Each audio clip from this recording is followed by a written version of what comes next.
go. What's going on here?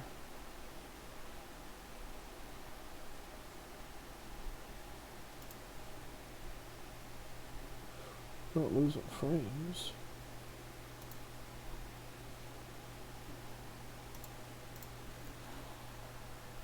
Oh. Piastri still in 14th.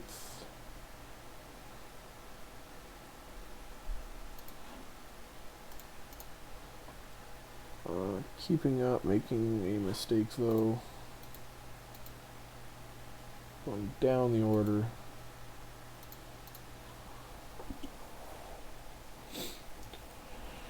And again, we're kind of just riding this one out. 2 races left, and we'll see what we can do for next year.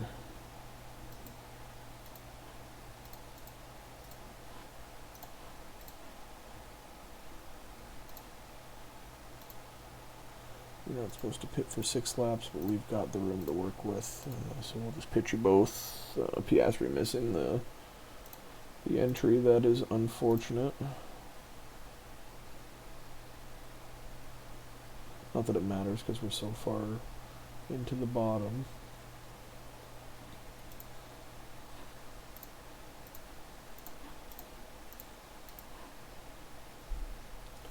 Set to overtake, see what they can do, if anything, on the fresh hards.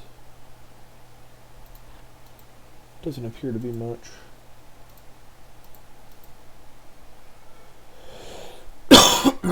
Pardon me. Doohan and Piastri up to 4th and 5th somehow. People waiting to pit until after the safety car because they weren't in their windows. Does Perez have to pit too? Is he going to? Not for a while, but he does have to, and so do we. But there's a big train, and Doohan somehow in second for even a period of time. Leclerc is going to get by at some point. There's not much we can do about that except set to defend on Verstappen and just hope and pray, and set to defend on you and just see what you guys can do. Push the fuel loads at this point. Piastri down to 7th. Doohan down to 5th. We knew we were going to fall down the order with the pace. We were hoping to at least secure a points finish.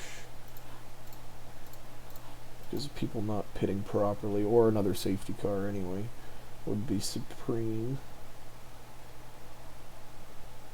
But doing in 9th, Piastri in 10th, Zhou, Norris, Ricciardo, Magnussen. Wow, everybody down to Sonoda in a line, basically up to 9th. That's wild. You don't normally see it that close. Still sort of in the points. Doohan losing time to Zhou, but we are kind of fighting with worse teams now. Ooh, another safety car.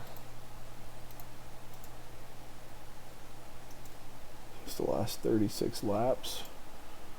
You bet. You bet. Let's go.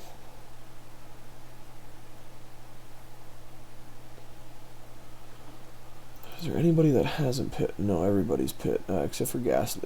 He's trying to go to the end on those anyway. We are up in 12th. Turn the energy on.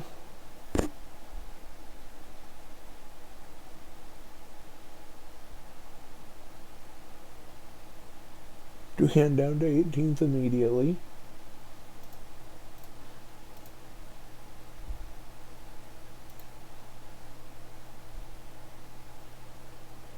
Piastri's still in 12th though, not doing a bad job. Doohan fighting for 17th with Latifi. I'd like for him to stay in range because then at least they could fight it out. Get some experience. Let me see if I set him to conserve if he can fight with Latifi.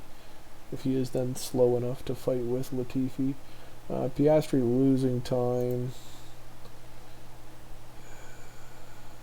Not ideal.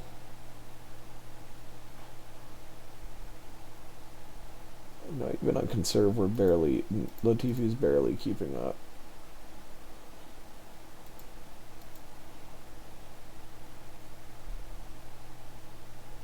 Piastri in 14th.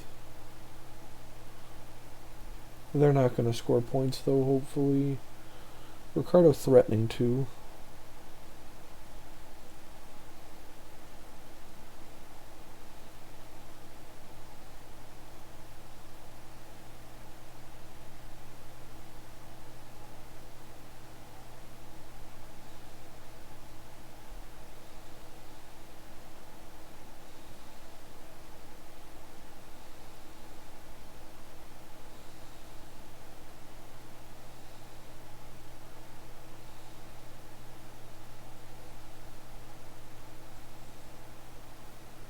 Piastri fighting, getting the experience, which is good. We'll take what we can get with the defending and the overtaking and the yada yada yada. 13th and 17th, it is what it is. One race to go in the season. We're on our way. McLaren scoring 1 point, so we are up 4. They're not exactly threatening. 1300 and 1500, though, better than the average weeks that we've been seeing for them, or the average race, I should say.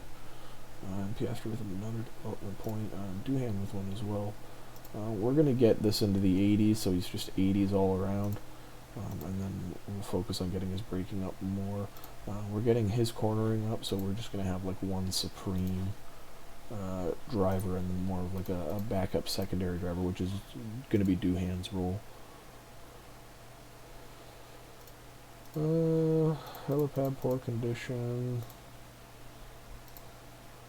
Less than 100k. Don't even see it.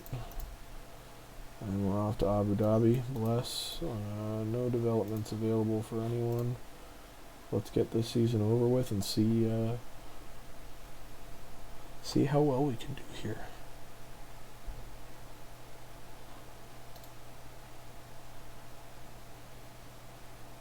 Another not rainy race. Unfortunate.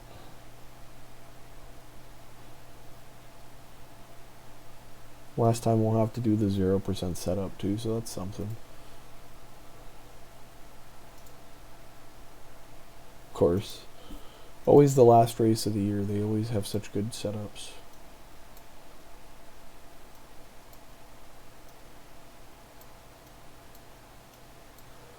And that's good.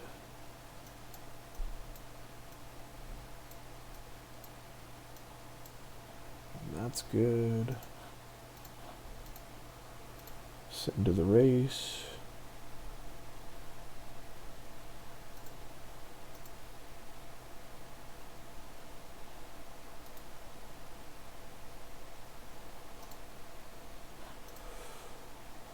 Race day. So one stops for both. We'll go lap 23 for you, and you can just ride out bad hards to the end.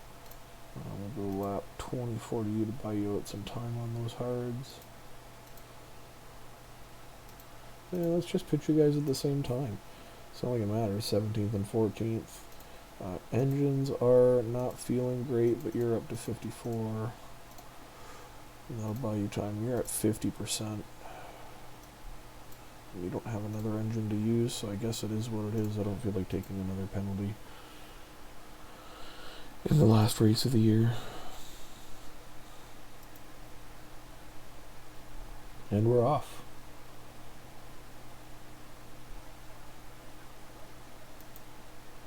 For the last time this year with a bad car. I think the only car worse than us was the Williams this year. Pretty consistently, which is horrendous. Taking a look at drivers, Leclerc should, cannot be caught by Verstappen. Verstappen with 12 pole positions, less fastest laps, the same amount of podiums, but must have been thirds versus seconds, because it does have 2 more wins. Sainz with 6 wins this year, Perez only with 1. Letting Red Bull down in the constructors quite hard. As you can see, barely within 100 points of Sainz. And basically fighting Lewis Hamilton the whole year. When he couldn't even lose a position to Lewis Hamilton. Mercedes in third. Alfa Romeo a strong second. Alpine doing better than usual. and McLaren doing worse than usual. And same with Haas. I normally expect Haas to be better. Their car is like 5th best on the grid to start, which out of 10 teams I would expect them to be at least fighting for 6, but they've really had a weak year. And then Williams not scoring anything in any of the races, which is typical because they almost always just run in last unless there's penalties. Perez and Leclerc fighting for 1st. Verstappen in 3rd.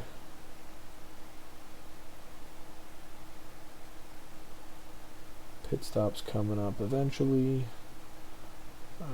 18th and 19th. They're actually fighting with each other, which I will take.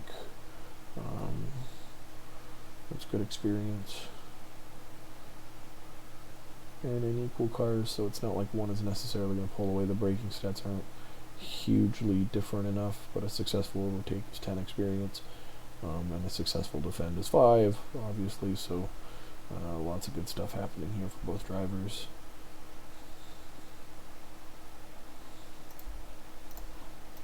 Throw on the hards for you.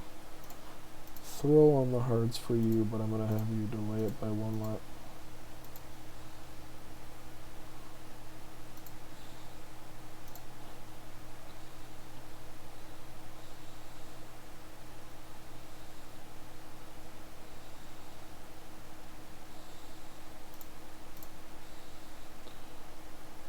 Piastri 2 seconds behind right now. Have him use the energy, see if he can catch up to Doohan, so at least they can keep fighting. Again, milk it for what it's worth.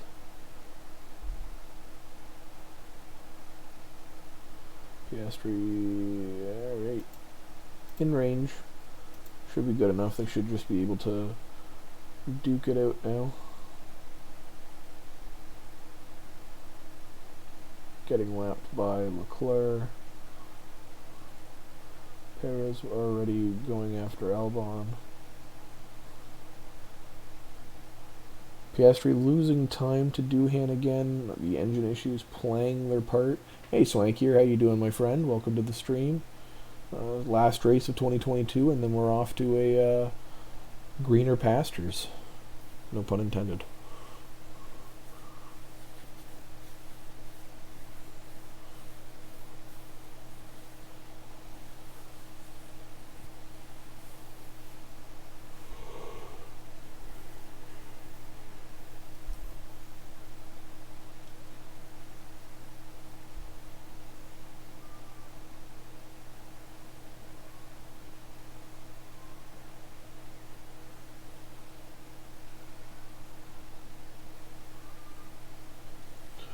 I'm good.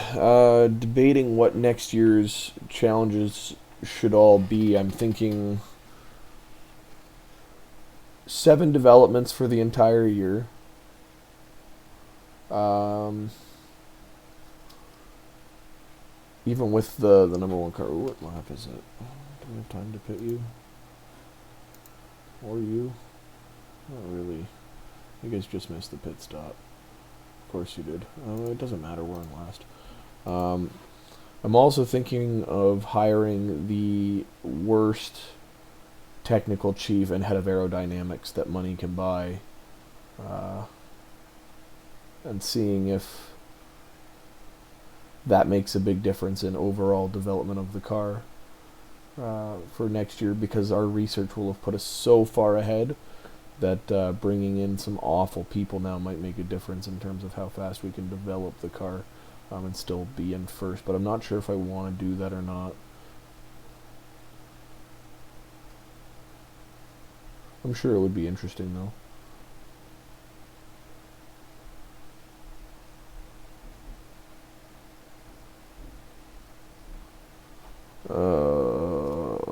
Doing it again. Just deal with it. Deal with it. It's the last race of the year. Fall behind. I don't care. See, look at that. You'll still finish. You still finish ahead of Latifi. What more can you ask for?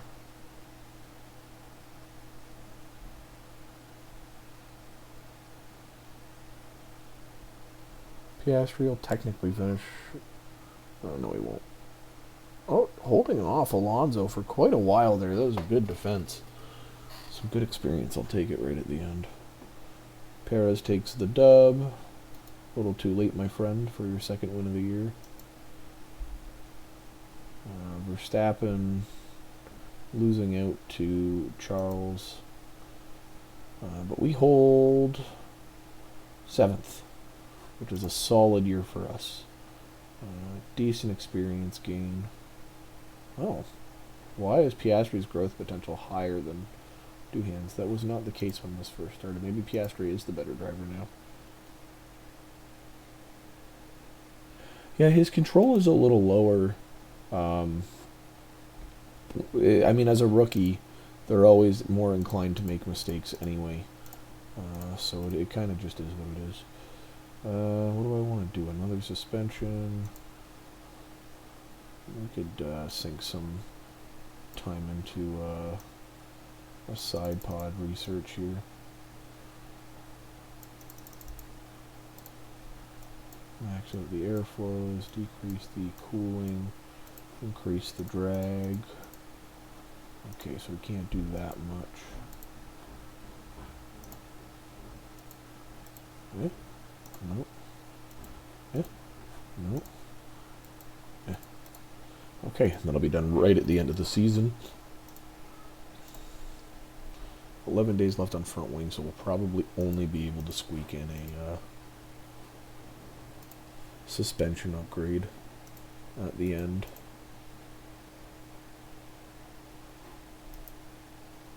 We finished 7th when we targeted 8th. We still lose overall, but it kind of just is what it is. Resetting. It's going down to 63, 63. Not bad. No changes for us at this moment.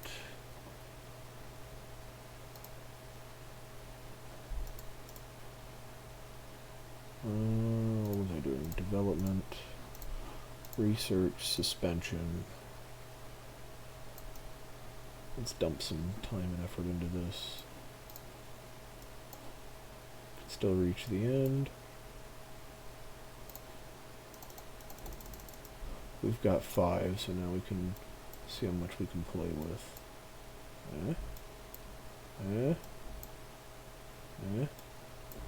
Okay, so we can increase our brake cooling as well. And that'll be done in 29 days. Right on.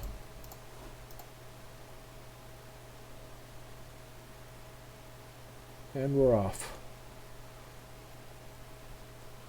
I don't know how much time is left in the season. I don't think there's enough time for another research project. I really don't, especially not an underfloor. Yeah, we don't have 50 days available, which is the least amount of time that it would take. We can take a look at the chassis. If there's anything that's gonna fit, it would be these guys. Not even 20 days will do it.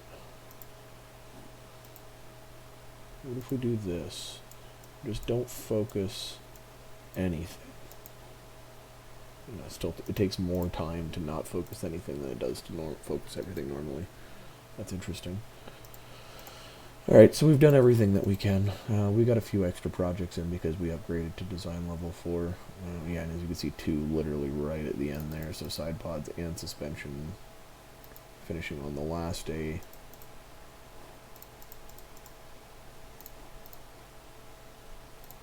We'll just upgrade it because it's cheap. I'm going to leave it for now.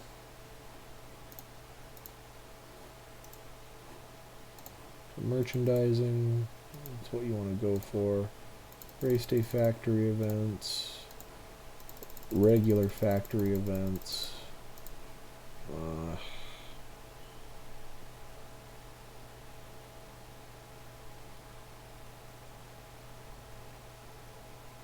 Why?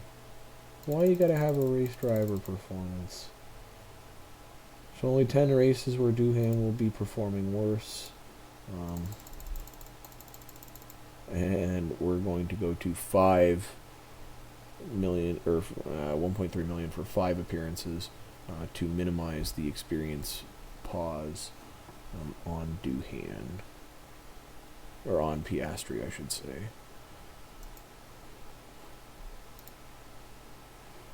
Yeah, so we finished 8th or 7th.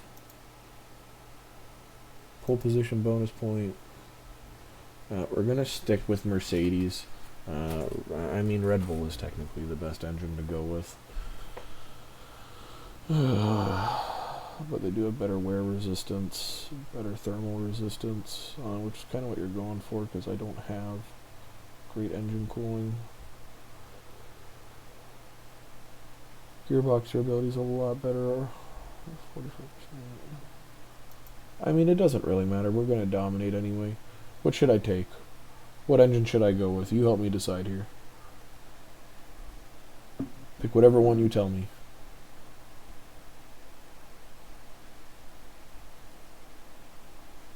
What did I think of qualifying today? I thought it was great. I think Max Verstappen, yeah, okay. I think Max Verstappen having his engine issues is always going to be a reality when you have that strong of an engine. Ferrari saw it last year. I'm sure we'll see it again this year as well. Perez getting his second ever pole, same race as last year. He's got a lot to prove this year, so hopefully he can turn that into a win. Although I think Verstappen's still going to be on a charge. Stroll had a purple first sector, green second sector, and then bottled it in third sector, but I think he could have made front row. Yeah, honestly, I think Verstappen will. But I think Stroll has more pace than he showed in Q3, only being in P5. Fernando in P3 has got some... Yeah, no, he does. He looks so prime in this car. He looks so comfortable, so happy driving the thing.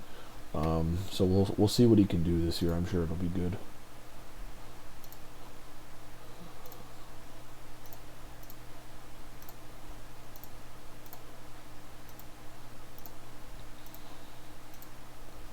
Good job by Piastri today too to get into Q3.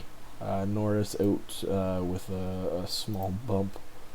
The crackhead that he is in Q1. But he should have a good race tomorrow too. So we'll see how it goes. Looking at card development. First things first. 3.0 and 40. Max.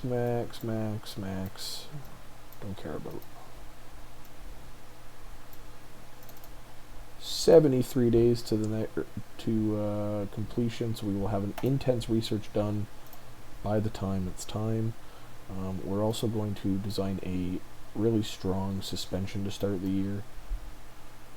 A lot of areas where it can have a positive impact, with the exception of brake cooling.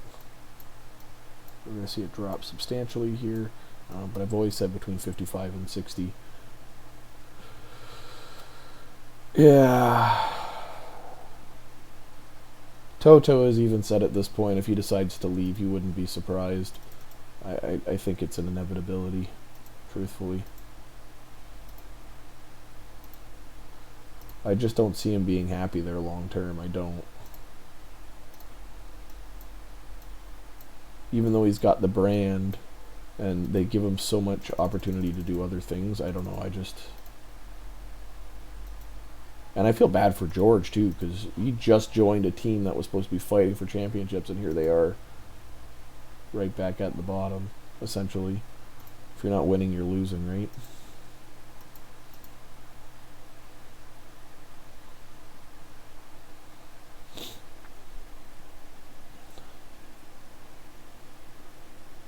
Yeah, no, I think he had a podium or something like that, but that was it.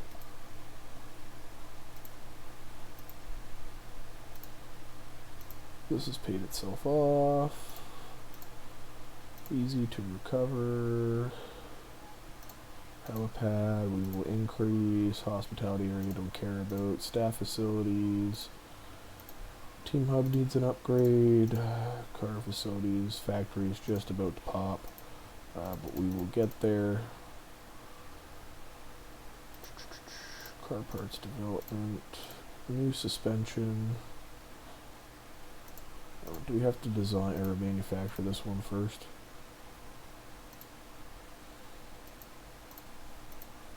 Just get 2 of them emergency produced, throw them on the car. We'll go from there. Oops. So that the next upgrade that we do has tangible gains.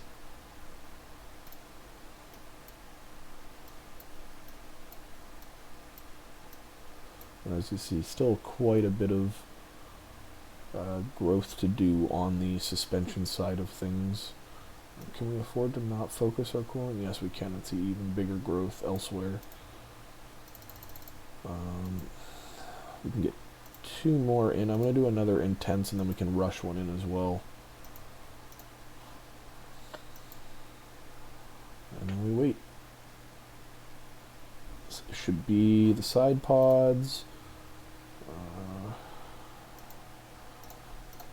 We can manufacture 4 of these at a normal pace, even 5 of them. So we've got extras. We're going to design a chassis, not focused on cooling whatsoever, just on speed. Red Bull Junior, you can call us. We'll do an intense one for that as well. We saw this coming. 3.5 million there.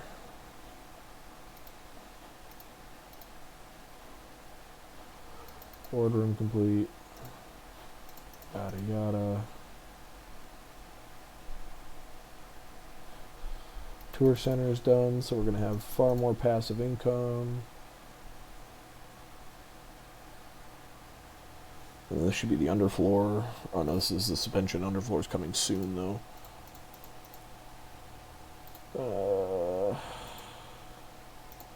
Going to emergency manufacture 2 more to put on the car so that we can produce another set. For a, yeah, look at that. Still big improvements even over number 2. And then we should see even a 3rd one here with some tangible gains on it.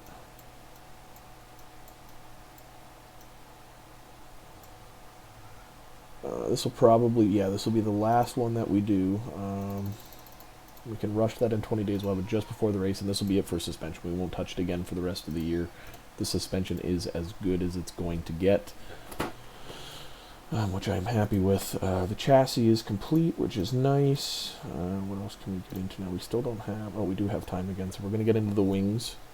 It's about time for those, right?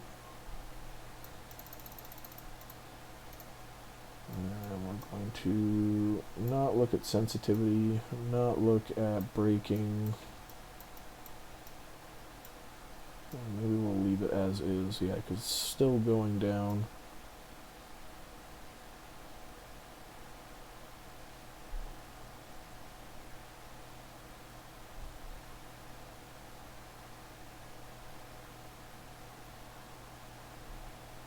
Not a lot being taken away, but some good, I don't know, maybe it's worth it just to leave it alone. Won't take as long to get through. Yeah, we can do a 50-day intense research.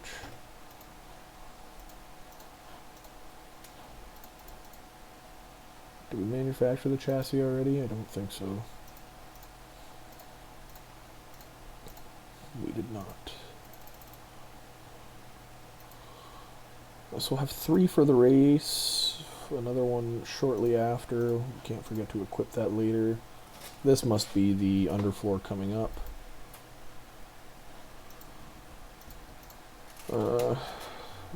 Yeah, no, I think them winning last year put them on the wrong track because they thought they were going to have a chance essentially, and then they did not. We shouldn't damage an underfloor. I'm taking a risk by only rushing this. But we'll have 2 in time for the race. And then if we look at development, another new underfloor coming in, and we're going to dump the rest of the time into this and not do that with the rear wing, because the underfloor is still the most important piece that you can develop. And huge gains as usual. And instead of 73 days, we're going to rush this one, get it in 49, and then we can look at doing researches for the following year.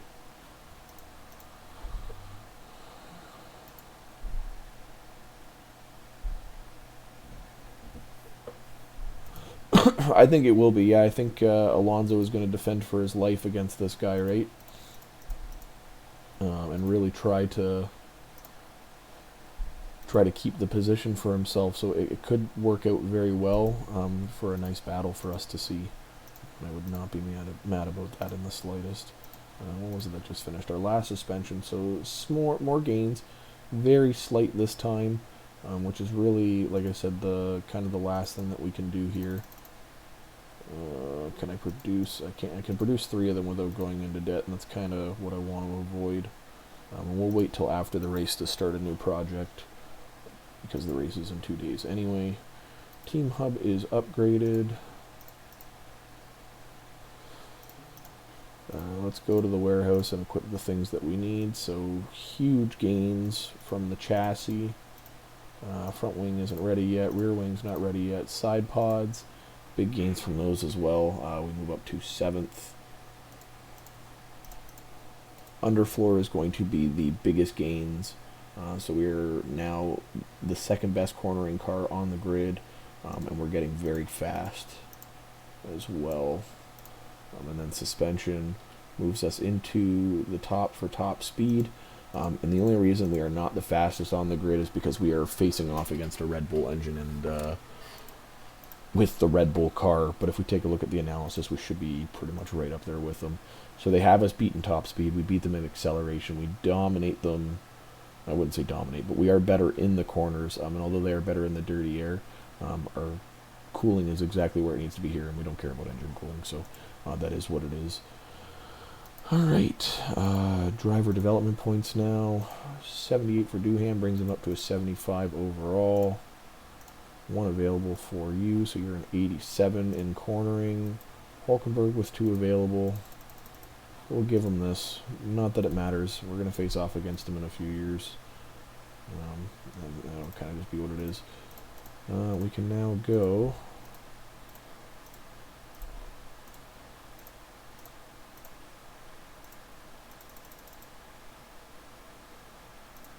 One driver probably on the podium. And a qualifying streak of both being in Q3 for, honestly, I might even say just to try and get, wow, look at all that money you could get. I won't be greedy. I'm going with 3.9 million for top 8.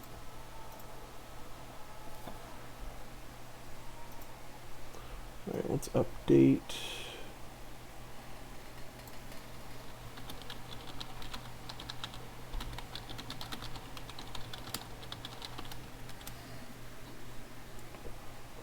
Update the title. And we are off to Bahrain.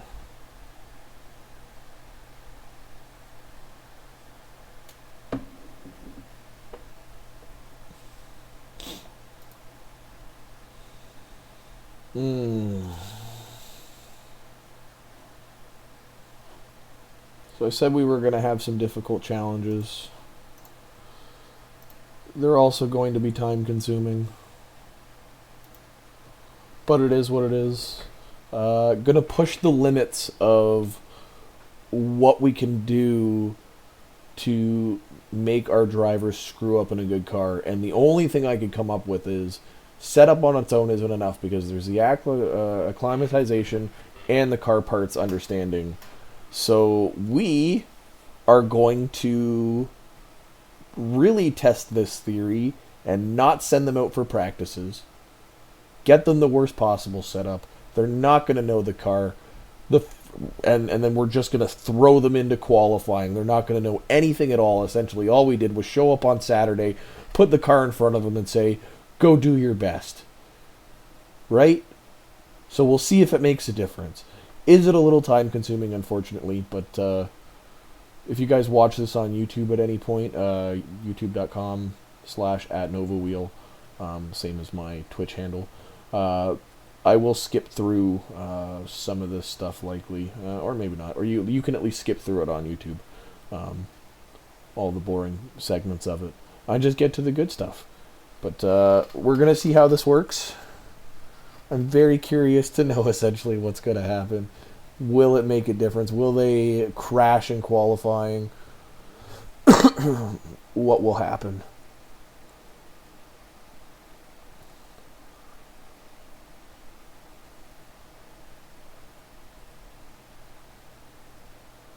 Well, fortunately, to get a good base, we're going to need to do this for at least half the season. If we go halfway through the season and it's not making a difference, it is what it is. We'll stop. But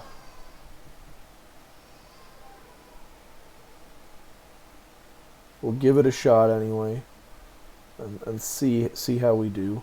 I can't imagine anybody's tried this before.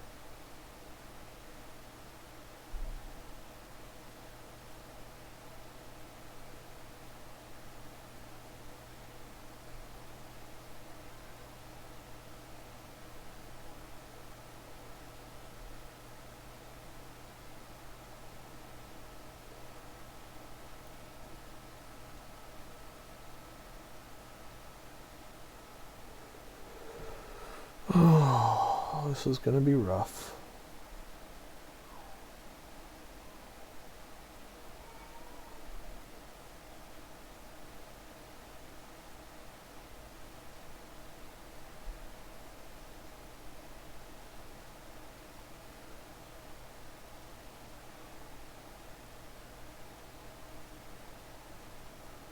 In theory, they should both crash in the first lap of qualifying.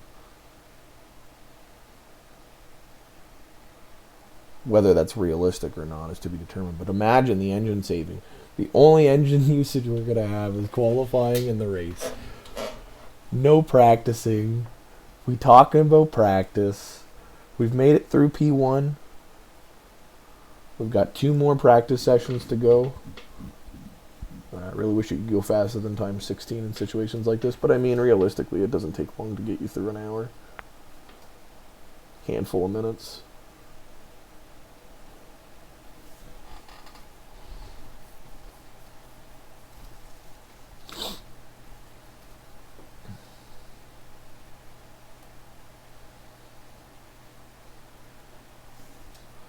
So I think solid zeros across the board here. We don't know anything about Bahrain. We don't know anything about this car. On paper, as far as we know, we are the second best car on the grid. Yeah, just doing commentary on literally everybody else's team as to what's happening in practice. Or you know what I mean, just watching the pit box, waiting for the cars to pull out, and nothing happening. That would be hilarious. I mean, it's one thing if there's like, I don't know. No, there's really no explanation for why you would want to do that, is there? That just sounds horrendous. Just to sit there for an hour to go through a practice that you're not doing.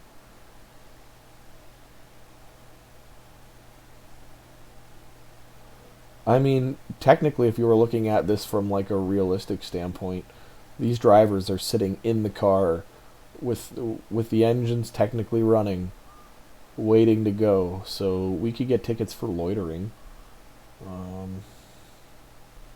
Maybe smog production as well. So we're really doing the environment a disfavor here by not driving the car.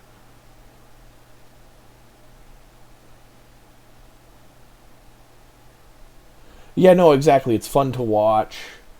At the end, if something crazy is happening, you got like a big fight for first or something, you want to see what's going on. Absolutely, I agree with that.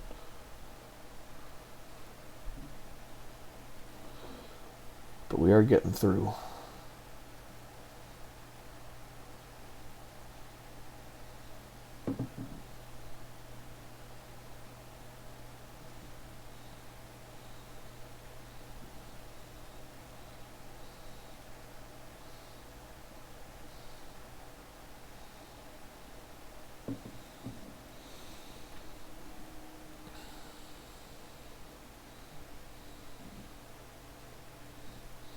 if literally all this is to get 15 bonus points, and it makes no difference to whether or not the car is drivable or if they're actually going to make mistakes on the track.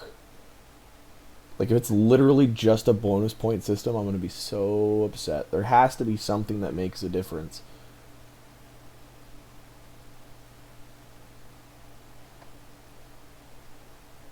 Like, I'm going to sim Q1 and Q2. Or I'm going to sim Q1 at least. If we make it through Q1, it's one thing because we've got a fast car. If we make it through Q2 when I sim that, then Q3 is going to be, I'm worried, a cakewalk. And we should qualify in the top 4.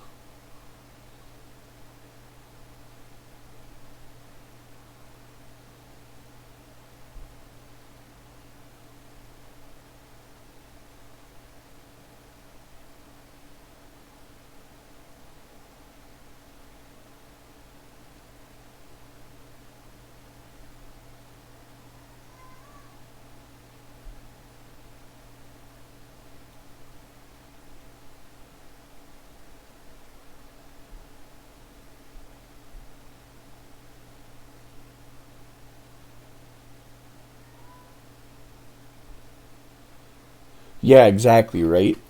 And it's different when, you know what I mean? It's the same graphics, but you're not worried about doing the driving, so you can actually enjoy what's happening. Think of all the tires that we're gonna have, though.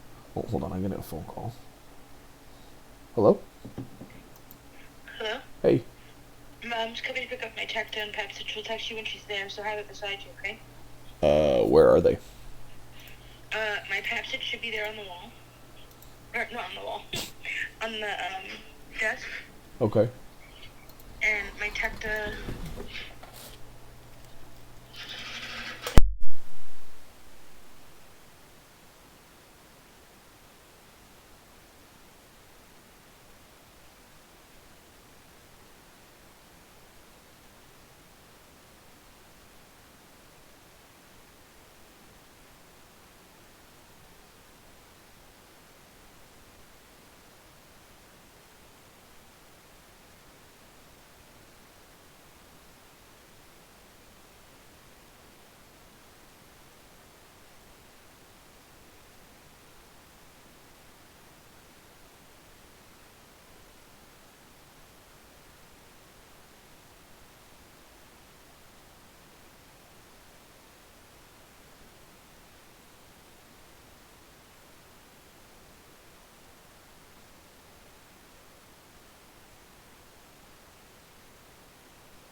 And we're back.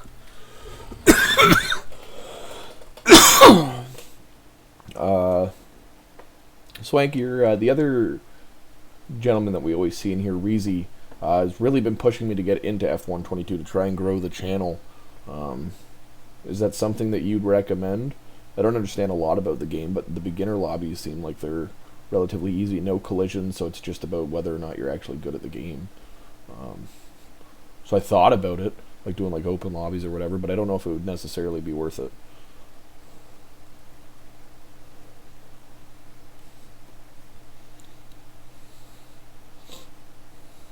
Or if I should just expand in general into other games, like I play Knights of the Old Republic 1 and 2. I actually own the world record for speedrunning Knights of the Old Republic 1 without glitches or skips for both light side and dark side. Did that probably about 6 years ago. So very knowledgeable about those games as well. Play the Mass Effect series. Got thousands of hours into the Mass Effect series.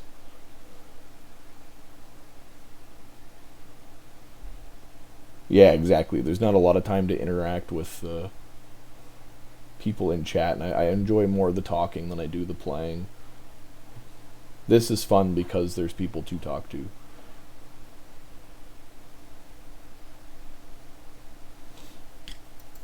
Alright, so we are at 0%.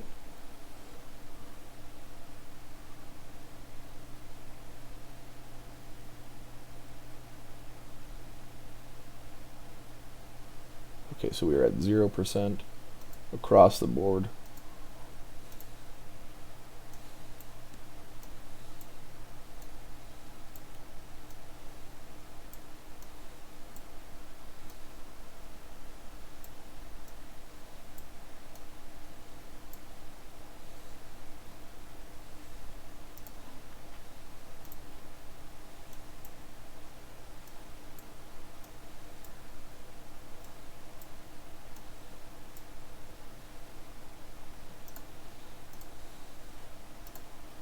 Alright, so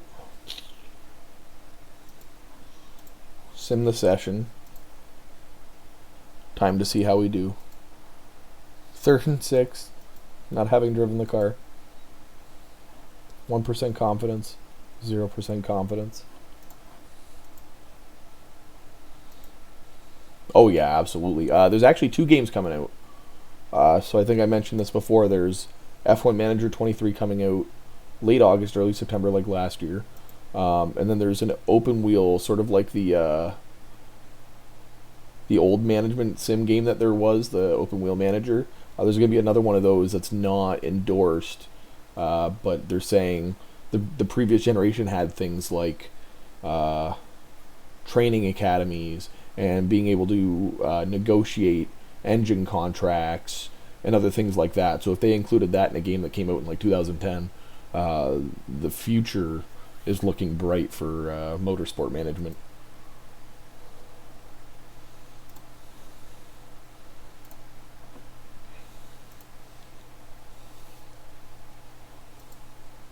So we do indeed make it through into 5th and 6th.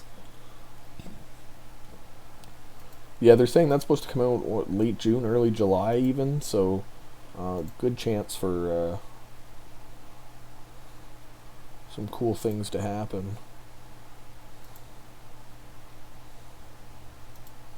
What the hell is up with our tires? Oh my god.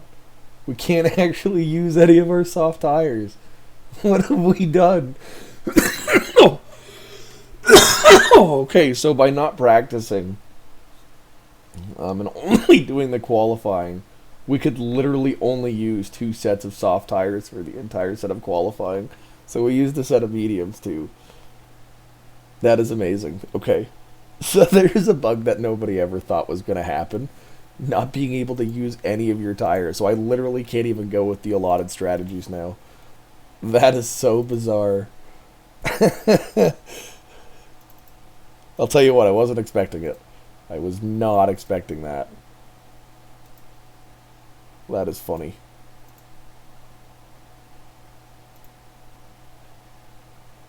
That is very funny. So now I have to go medium soft. Or medium hard medium for both stints.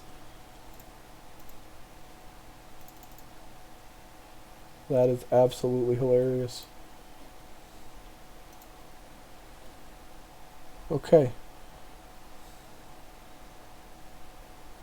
So we know that The only thing that track acclimatization and car parts knowledge is for bonus points. So there's literally no reason to go through that ever again, which is good.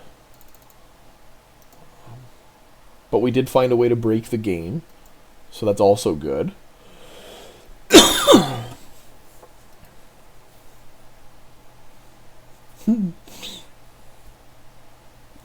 That's wild.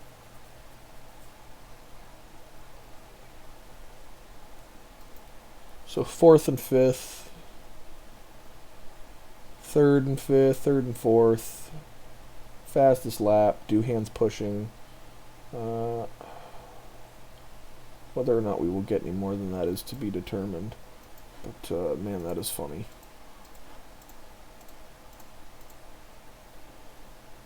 So keeping up, we're definitely going to win 2023 with the way the development's going.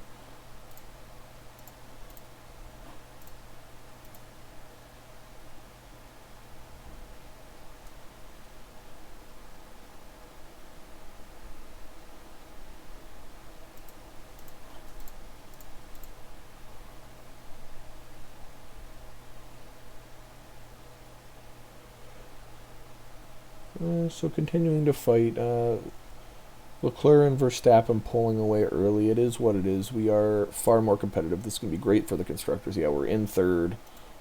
In the drivers, we are 4th and 5th. So realistically, we are not looking bad by any means. We're going to say, okay, so you've passed. Set you to attack again. Get you past and set you to neutral. Do the same thing with Piastri. Okay, Doohan losing 2 positions there. Ooh. Sainz going all the way down to last here. I didn't realize the cars were going to be that competitive this year.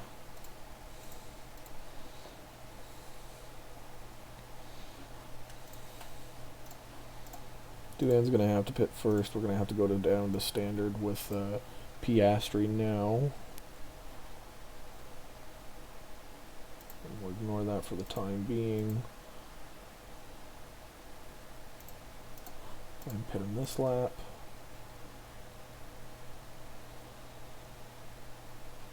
So Doohan down to 9th. Piastri down to 6th only. That's pretty good. We're going to go down to a standard pace for you. I know that we do have a bit to play with. Maybe we'll push him to like 85.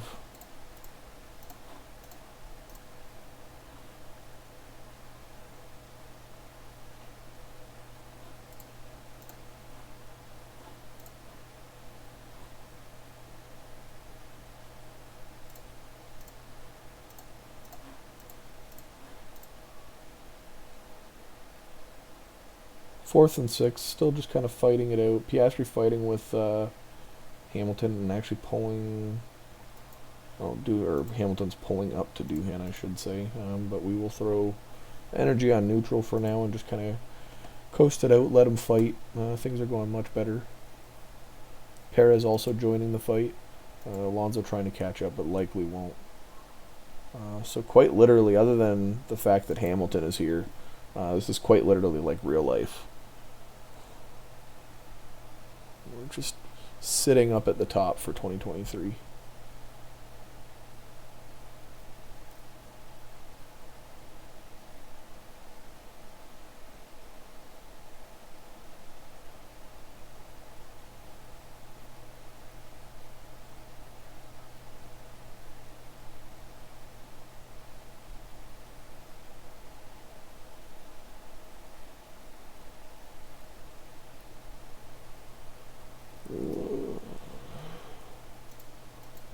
Sixth and 7th. Alonso pitting, going down to pretty much last, so we have a huge gap to Russell now. So now we will just continue to do infighting. Perez pulling away from us at the moment. Kind of is what it is. Pit stop's coming though.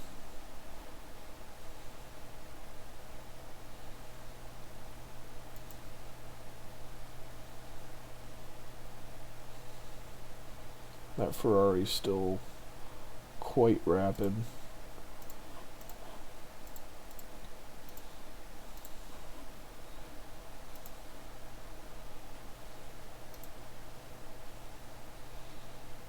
Piastri pitting this lap.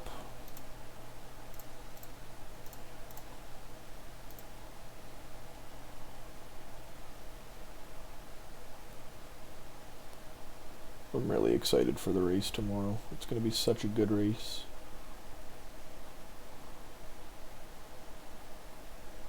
I've got all my monsters ready. I've got my snacks ready. I've got a plan for somebody to watch my kids, so I can just indulge in Formula One. There is no better feeling. Let's see if we can use some energy to push here. You're going to have the extra tire wear you can push. I mean, so can you. You're pretty close too. We will gain on Hamilton though, and hopefully we can pass him on these mediums. Setting the fastest lap is Piastri. Still recharging, but getting closer, ever closer to Perez. And then also Hamilton, which will be good for points. So we're going to overtake on both, but we have to go back down to a balanced fuel usage now. But we are fighting and doing well.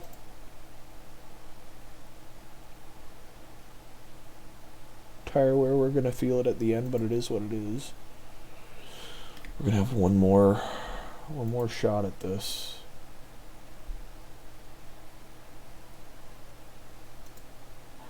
I don't know what time it starts at, actually. I've got my kids gone the whole day, so I don't have to worry about it.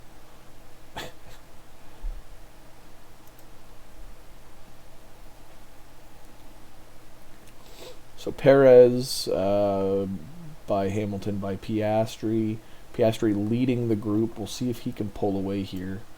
Maybe set him to deploy and just kind of watch him go. And yeah, you can see he's pulling a decent gap there to Hamilton. So now it's just up to Doohan, who's going to be feeling the tire wear here. We might not get more than 7th. But we will get a solid 4th with fastest lap. So there are worse things.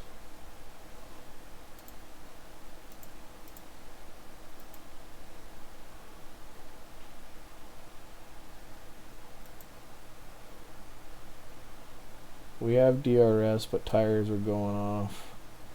Yeah, we're not going to catch him here. And that is what it is. 4th, 7th. Good first race of the year. With rain, we will win for sure.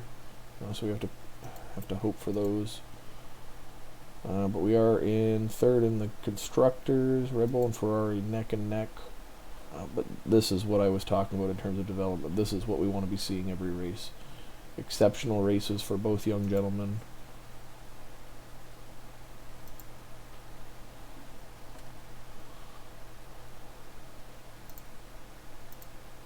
Almost 80s overall. You're going to be flying around the circuit. Oh, we've got lots of development points to work with. Side pods. We can get you 2 into medium speed downforce. Now we just have to look at low speed, and then we can focus on getting everything to 84, followed by 85, and go from there. And you have another pit crew management. Lots of years left on contracts. Car development chassis is done in 4 days. In terms of designs, that's right, we needed to get another one started here. What do we want to look at? So not suspension, we know that there's nothing to make there except brake cooling. Possibly side pods, but there's not big gains there except in engine cooling. If we hard focus chassis, don't look at engine cooling again, you see some small gains, but not big ones. Maybe not worth it. But we could look at the rear wing. I just want to see what it looks like with side pods. So those are some decent gains too. Still not enough to jump us up anywhere, but slight gains. Versus if we just decide to go right into a rear wing. We haven't made one yet, so technically speaking, anything here is just kind of straight profit. And that does a good job of increasing a few things. Oh, hold on, phone call. Hello? Did my mom come yet? Not yet. I haven't seen her. What? Haven't seen her. Are you outside? No. Did she text you? No. Okay. Turn your ringer on, please. Okay. Because she will be texting. Okay. I love you. Love you. Bye.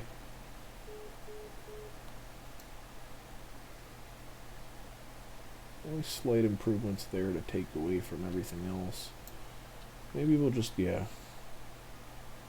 Look at doing this for the time being, and then it's only 54 days. We could rush it and get it done in 36, which I think I might do. It's not the most important piece yet. We haven't used any of our CFD or wind tunnel time for it. But this year is going to be an all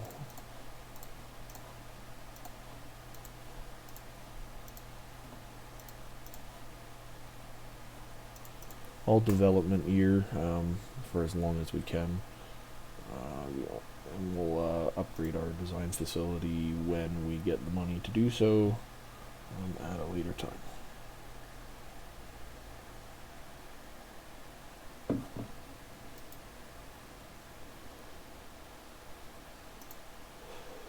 Alright, so no longer worrying about practice sessions. We know that setups don't do anything in terms of making mistakes or affecting performance. So we're just going to do things properly and let them learn the car. Because why not?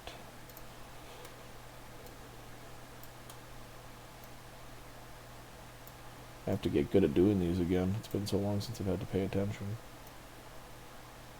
This probably goes here. It probably has to go this way.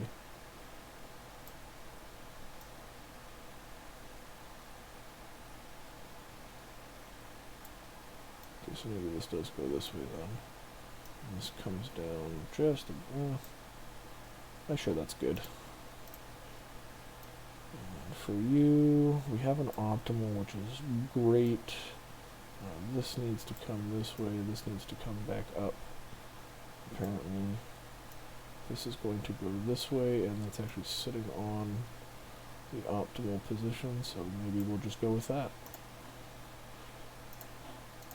We'll sim to the race.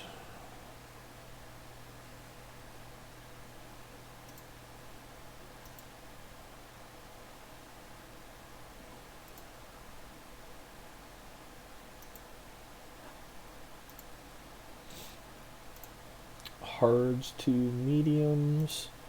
Could we even go to the softs? No, they would. Yeah, they would degrade far too quickly.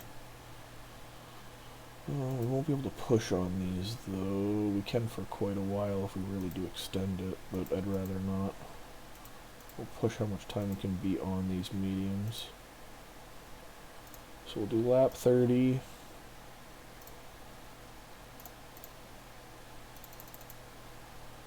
Lap 29. Overfuel by a lap for each of them, but not use it to start. And set to overtake. Set to overtake, and we're starting Jeddah.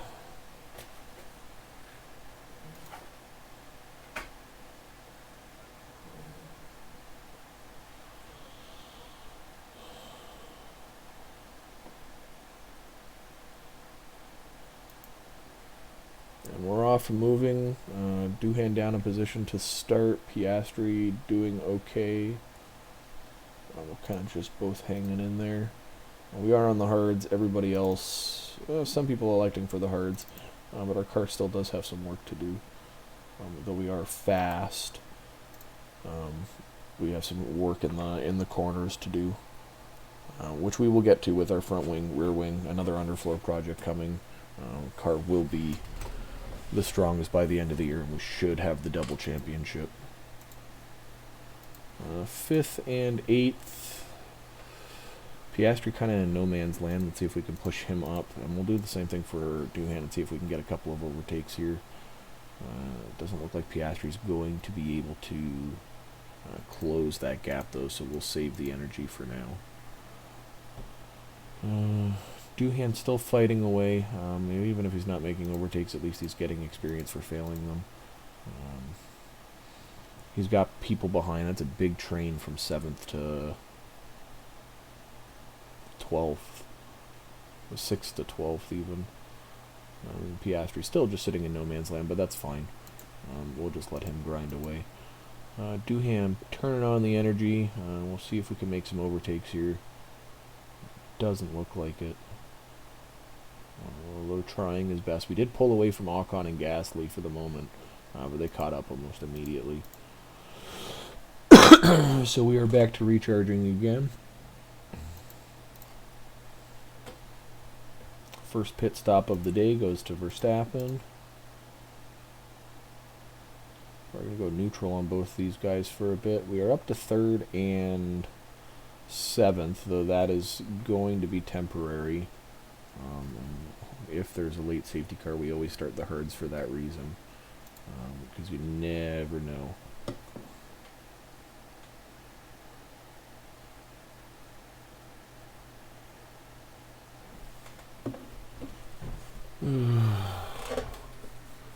We're going to have to pause this race here in a second. I'll be right back.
Alright, and we're back.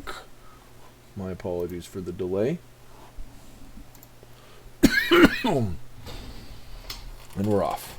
Third, sixth. Bottas making a mistake, so we pull away. Not bad. Sainz pushing. Piastri, let's see if he can defend for a bit with energy. He tries, doesn't make it work.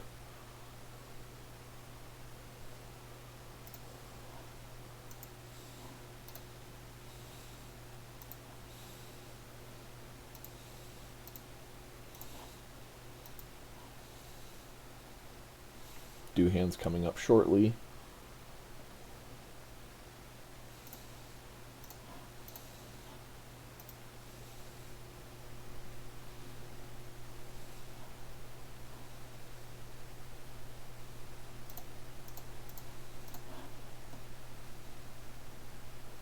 Doohan falling quite low. But we should have the tire wear available. Yeah, to push on fuel the whole time. Fastest lap. Doohan trying to catch up. We are out of energy with him.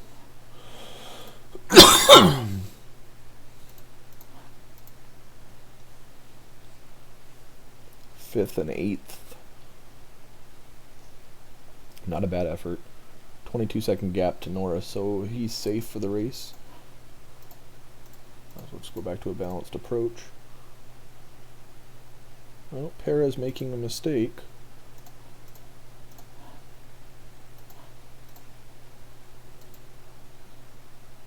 Sainz and Verstappen pitting.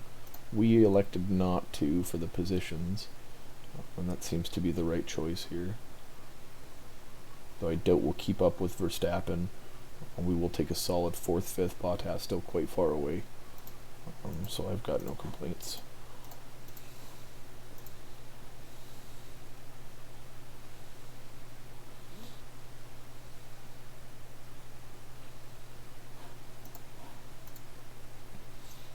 Max and Leclerc tied, but Leclerc hasn't won a race, so Max has the tiebreaker. We're sitting in 4th. And then 3rd in the constructors. For the time being, we've got more work to do.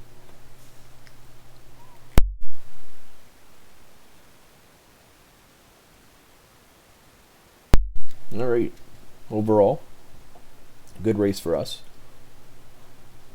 Solid points gained. Keeping ourselves relatively in the things, you know what I mean?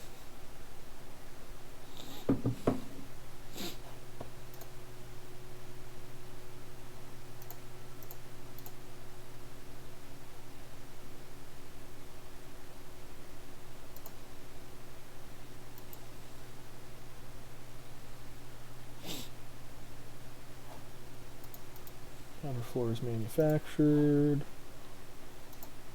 Car development, engine cooling, blah blah blah. He's always going to say that now because it's the worst. Cornering, just a little bit of work to do. Speed, just a little bit of work to do to get there. We are the fastest Mercedes run team though.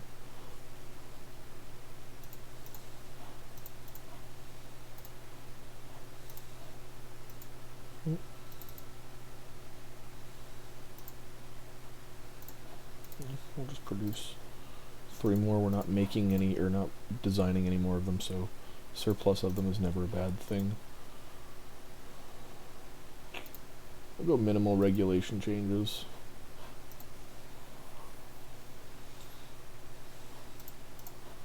And if we look at development again, 13 days on front wing, 18 days on rear wing.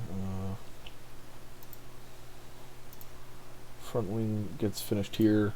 Rear wing, underfloor, all within a small time frame of each other. So for Miami and then the Spanish Grand Prix, we are going to be rapid.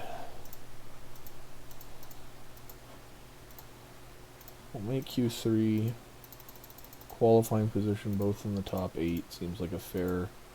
We tried for fastest lap last time. I think we got it. I'm not going to push for it, though. Not worth the 52 grand. And we're doing pretty well with this so far for 3.9 million. And we're off.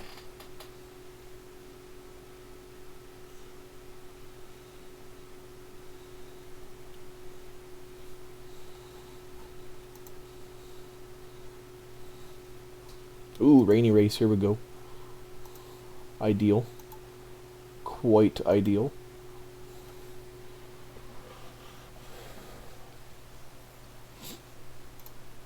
Great opportunity for us to take our first win. First one too, hopefully.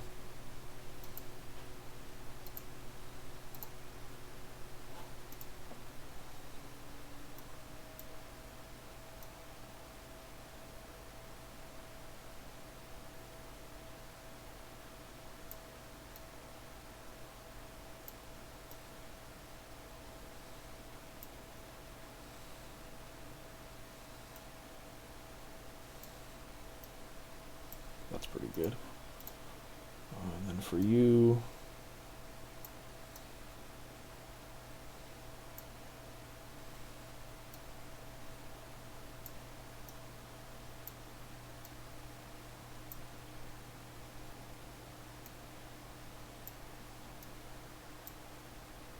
good. Better. Better. Feel confident with that. Rainy race incoming. Going to be fantastic for us. Starting 5th and 6th, which is where the car belongs. We are the 3rd best on the track. Ooh, we're starting early with rain. You know what that means. Throwing on the glitched softs. Because we only get one set of them. Inters. Wets. Probably not inters, probably just go to a set of... We could attack on the hards, though. Maybe it's better to go aggressive on the mediums. Yeah, that's fine. Can we attack on these softs? We'll just go aggressive. We'll just go aggressive all race. Why not? This is the race for it. And then same for you, we'll just start you on a pair of softs. That's fine. Let's take a look at why. Interesting. Okay, so they just used up all their soft... Why are so many of our soft tires just completely dead? These things are degrading quickly. Concerning. Decent setups, though. Starting aggressive. Starting aggressive. To the Australian Grand Prix.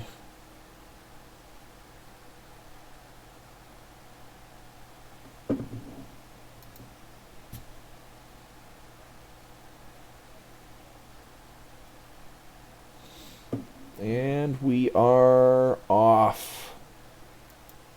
Let's see if these softs make the difference for us. Will we have the overwhelming pace? Setting the fastest lap. 3rd and 6th. Rain, as you can see, already set to come. We'll be pitting next lap, I imagine.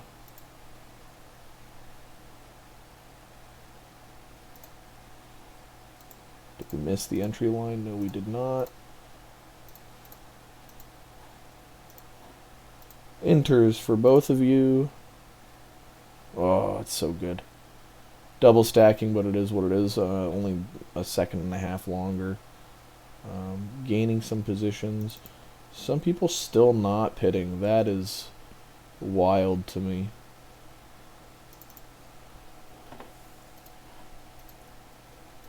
Let's push on energy. make some overtakes, gain some positions. Rain is going to get heavier. Ooh, it's going to lighten up, so we're going to have to go back to inters at some point, which is fine. Just means we can push harder on these tires if we need to. Piastri using the rest of his energy, Duhan as well, but catching up to the lead here. Rain is expected to get heavier and then get into a downpour. I don't know if that's going to put us over.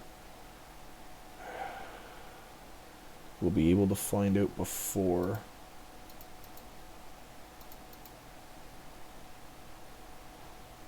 Oh, do we take the risk and throw them on wets now? It's going to get heavier, and then it's going to downpour. Will it get to wets territory? We'll take the risk with one. And that risk will be with Piastri, because if anybody's going to pull it off, he's got the higher pace stats for it. So go neutral. Go neutral for the minute. It does not. Sometimes when it says it's going to rain like that, it goes like ballistic with rain and hits like 4.5.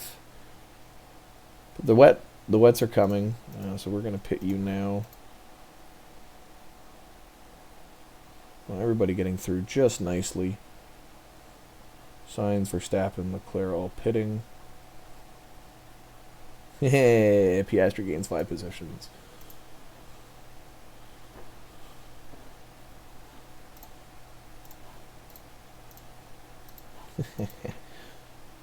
Biggest overtake this side of the Mississippi. Okay, so we've got to pay attention. We are going to be going back down to inters quite likely, and then we're going to have to throw on the hards. Only way around that.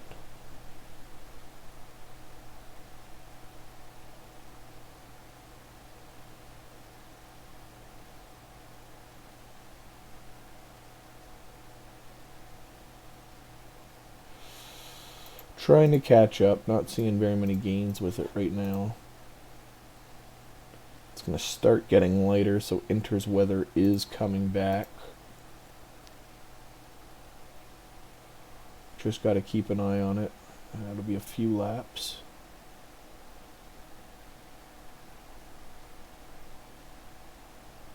Possibly 2 more. So 1, 2. Yeah, if there's a time to pit, it's now.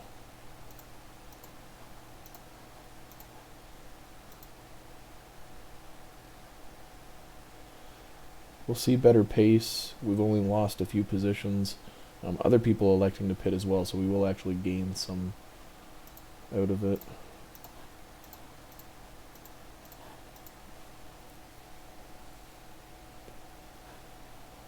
And then the dry's coming. Yeah, rain races are fun. The AI were pretty on it today.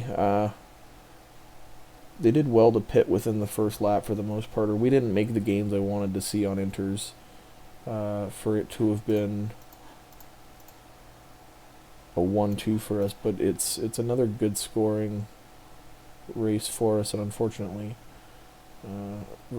Ferrari are going to continue to pull away. We're going to have to pit this lap for hards.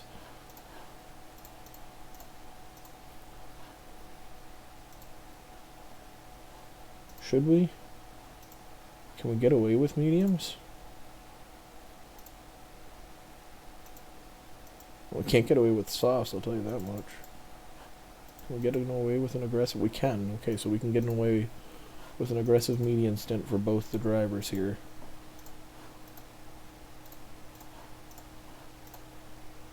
Staying aggressive.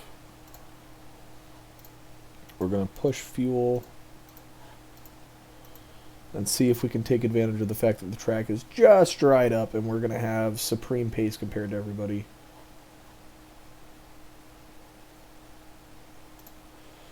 Tires warmed up. We're flying around the track. Duhan's in 6. Making time up to Perez even. We're catching up to Bottas. But Piastri bins it a little bit.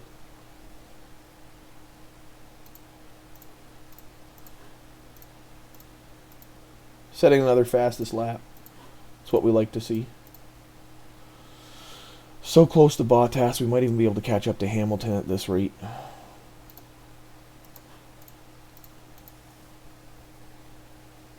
Doohan not really making progress on Gasly, but a little bit. We'll continue to push. Every position matters at this point. Stroll going to Williams, eh? With Zhou. Vettel always goes to AlphaTauri. They always pay for him.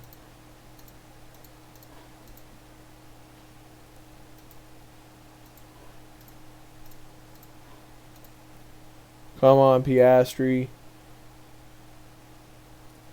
Doohan in 5th. Piastri fighting for his life. Attack, dude. Push. Do everything. And we don't, but that's fine. 5th and 8th. More points. Stayed competitive. Piastri lost a few positions there, actually. But we're still in 4th and 5th in the drivers. Still 3rd in the constructors. Ferrari now with more than double our points. We need a good win, and we need it soon. Our development is only getting better from here, so we should be quite competitive quite soon, to be honest.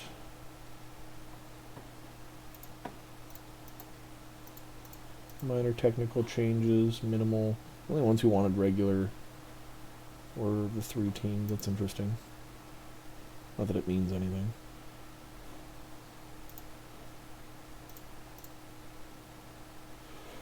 Front wing design is complete.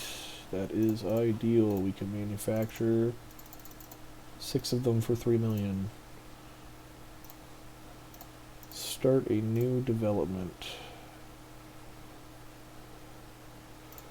Probably another front wing. Yeah, even without, there's still lots of gains to be made.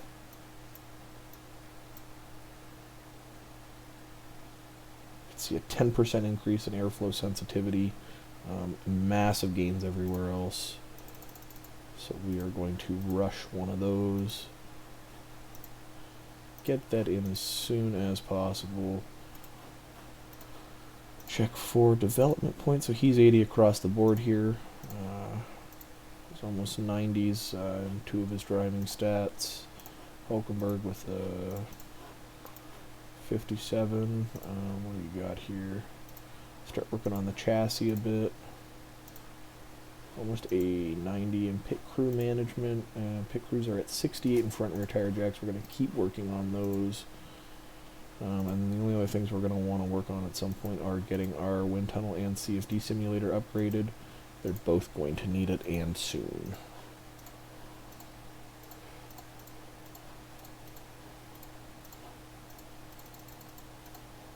We should both make the top 8. I don't know about fastest lap, but these are going quite well. And we're off to Imola. Imola has been a good race for us in the last handful of runs that we've done. So we'll see if this provides the same sort of environment. Nope. Not for rain, anyway.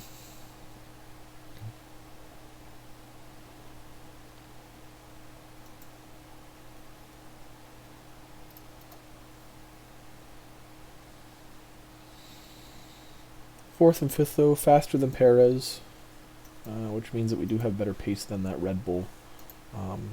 Just not better than Verstappen. And optimal, which means I can't touch the front or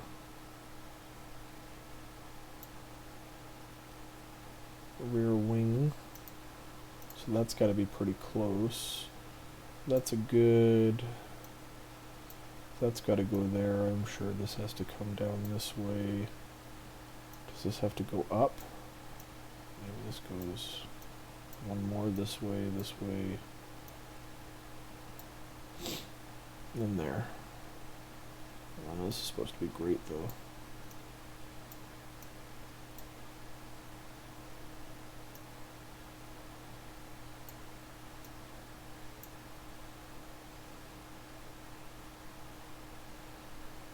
That's good enough. Sim to the race.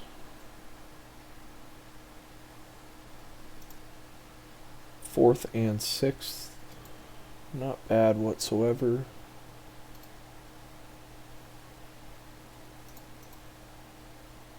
$97.86, not bad.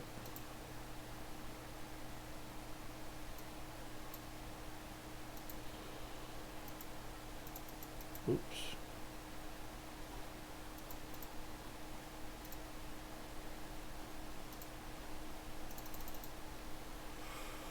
So that 41 for Doohan.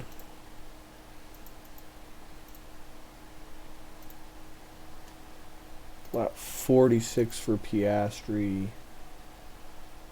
Really try to push for safety cars, see if anything like that'll happen. Doohan has the ability to push with fuel. Piastri not so much, so we're going to leave him alone. And we're off.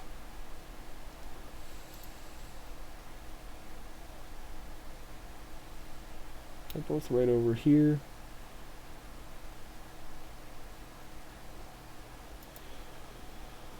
And let's see how we do. Piastri down a position early to Perez.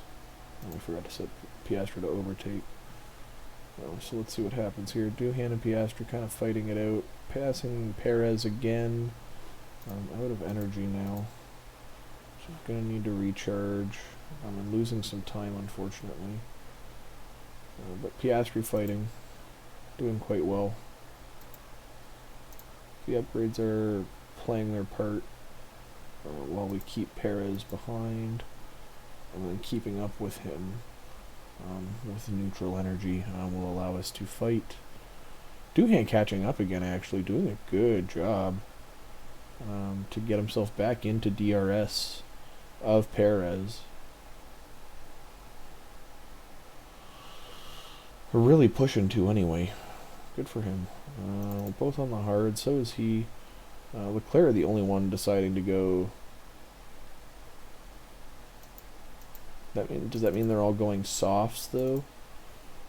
That's interesting. So I wonder if Doohan aggressive on the mediums would be better because he's still pushing fuel as well. We're going to save the rest of the fuel for the medium stint. We know that it'll last us roughly 16 laps, which is close enough to, so from here probably to about here, of pushing fuel, which is optimal. In that sweet spot for the tires. Ferrari with a dominant 1-2 this race. They've obviously brought some upgrades, as Verstappen can't keep up in the slightest. Charles and Sainz getting pole position points. The only reason Leclerc is still in the fight as much as he is, plus the win. And Verstappen with the pole position, but 3 podiums and a win. They've each shared a win, which is interesting. I don't think Perez is going to be on that list anytime soon either. So people pitting. We are in 3rd and 5th. Leclerc right behind Doohan though. So let's see how long you can keep him off for on those fresh tires. It wasn't long. It wasn't long at all.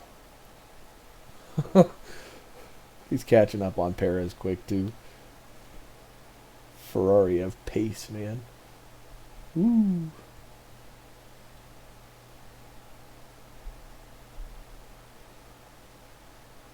So I'm surprised we have not had very many safety cars so far this season. I mean, it's like we're only like 6 races in, so it is what it is, but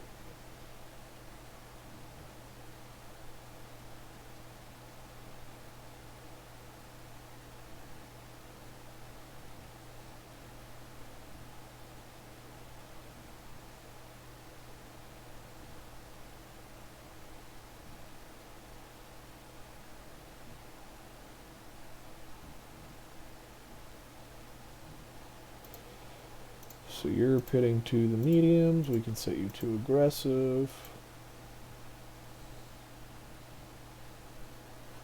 Piastri's time is coming.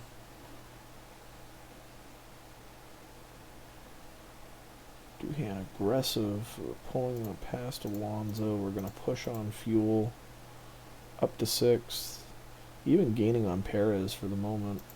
We'll see if that keeps up, but not a bad effort. We're going to pit onto softs here. We're just going to be cutting it close. Do him back to pushing. We'll see if we can catch up to Perez anymore.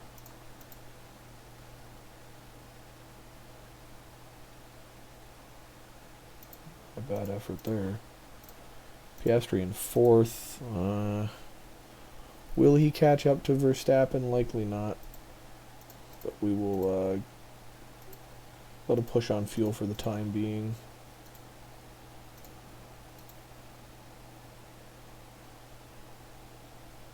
We're not going to catch Perez, but Perez isn't going to catch us either, so we're looking at a fourth and a sixth. Very likely.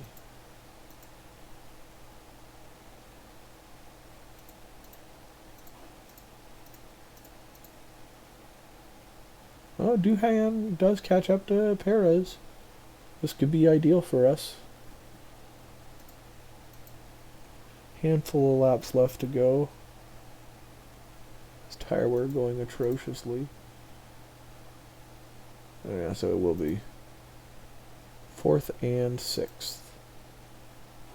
But in terms of constructors, keeps us relevant to Red Bull. With more upgrades, we should be able to push for the double world champion this year.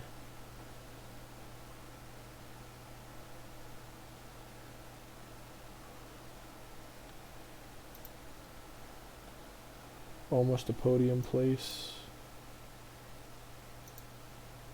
Still doing good there in third. Good development point gain. Good development point gain. And we don't care about Hulkenberg.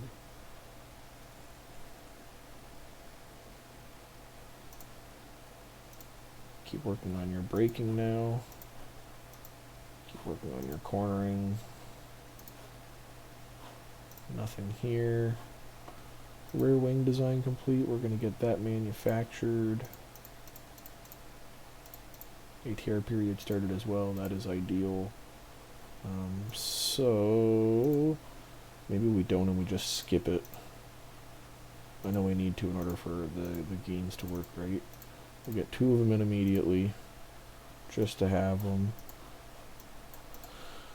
If I need to produce more, I'll produce more. We'll put them on the car. I'll manufacture 2 more. The standard pace will have them in time for the Miami Grand Prix anyway.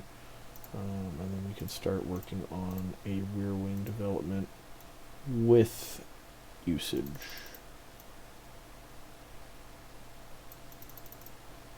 So we'll see our biggest gains.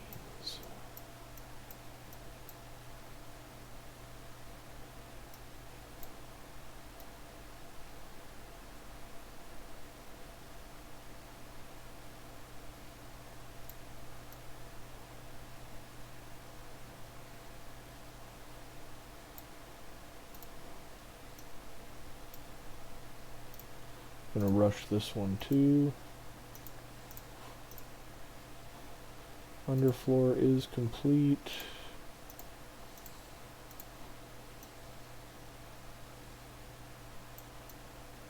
This will be our 3rd and final one, which we will rush again for the sake of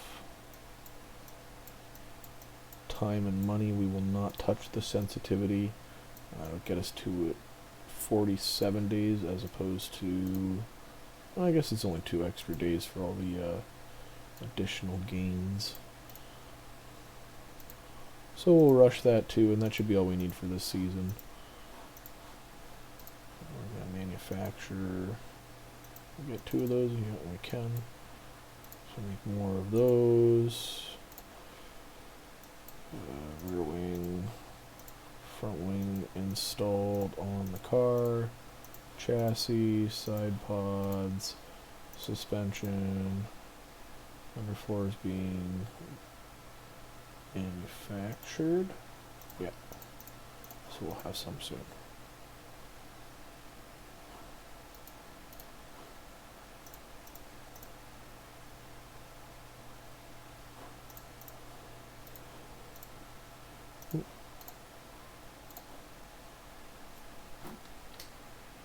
Moves us up into first in cornering of all cars.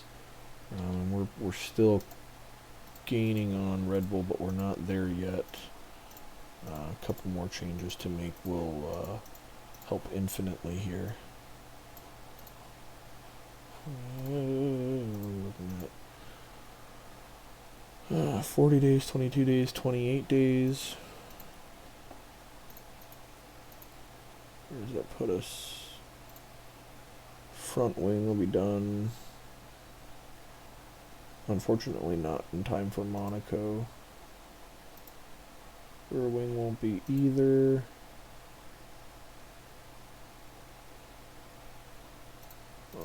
And underfloor will be ready in time for Canada. Yeah, we've got loads of time to develop this car.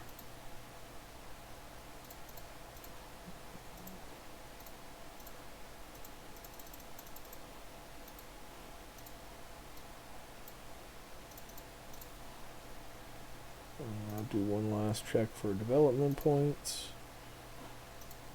We're off to Miami.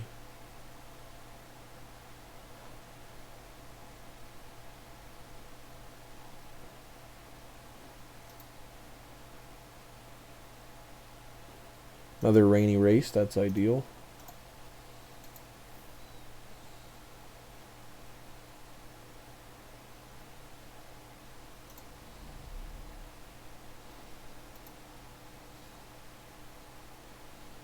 Ooh, we're up to second with Piastri.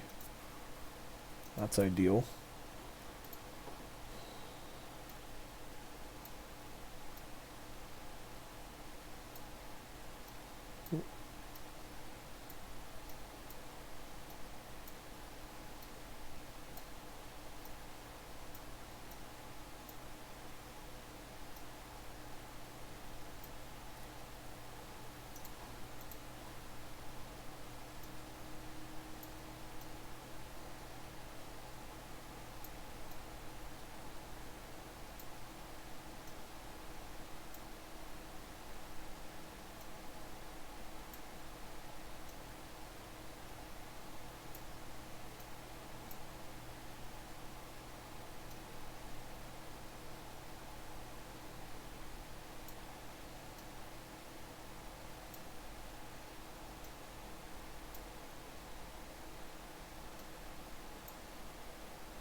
I'm sure those are good enough.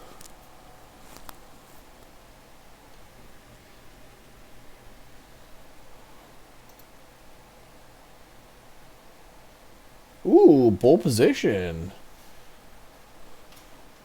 And fourth. Not a boy, Piastri. Let's see if we can get a dub here. And in the rain. Oh, shit. So we're going to have to pit anyway.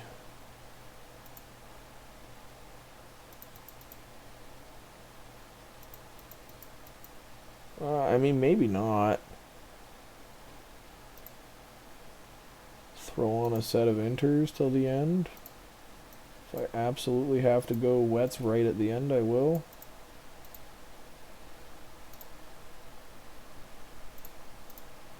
If we have the lead, alright, so we're just going to throw on hards for both of them and pray. Not going to overfuel, obviously. And we even have some components that need to be changed out here. That's interesting that we did so well in qualifying still.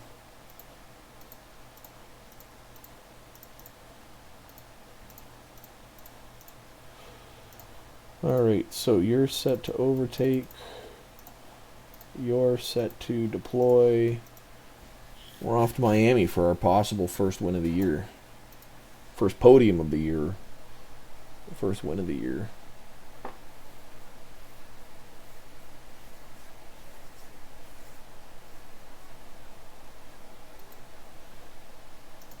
Piastri trying to pull away from Leclerc. Does so successfully with energy usage. That's great. We'll see if it sticks or not. But for the time being, it's worked out.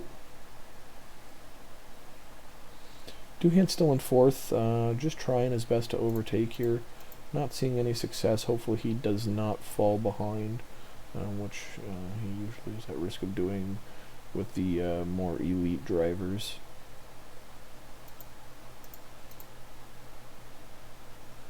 Sainz crashes though, gives us a free position. Doohan trying to catch up to Leclerc, does so successfully, so he's back in the train for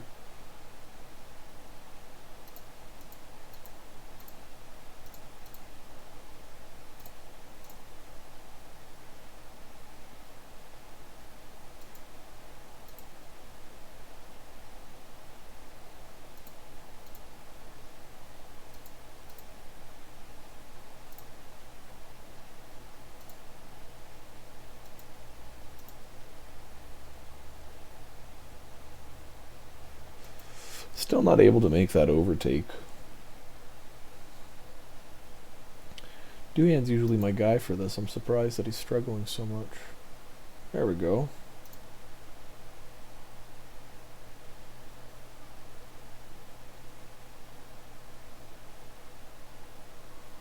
Trying to pull away but can't.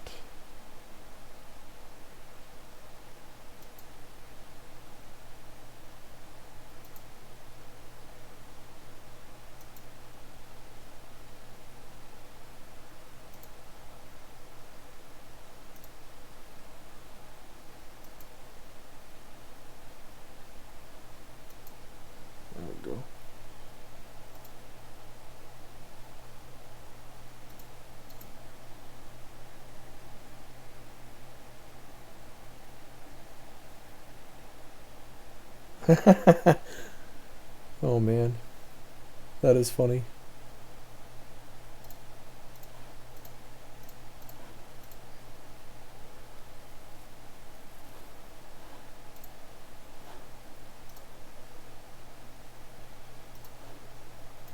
Might even go conserve. We've got quite a bit of time to Verstappen there. Yeah. High school shit. Good old friend zoning. It's been a while since I've had to see that. Oh wait, it's already wet and raining. That's unexpected. I don't expect that to stay there. But we'll throw on the inters like everybody else has decided to. And go up to a standard pace again. How far are we away from the pit? Not far.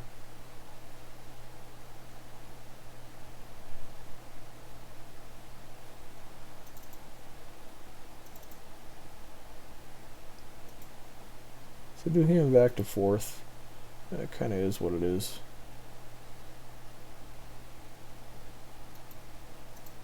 Will he catch up to Bottas? The answer is likely yes. We are tremendously faster. Piastri still comfortably in first here in this race. Come on, Doohan. Come on, Doohan.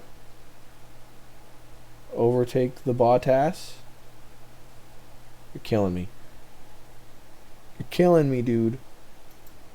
Gonna make me start taking Piastri every time first instead.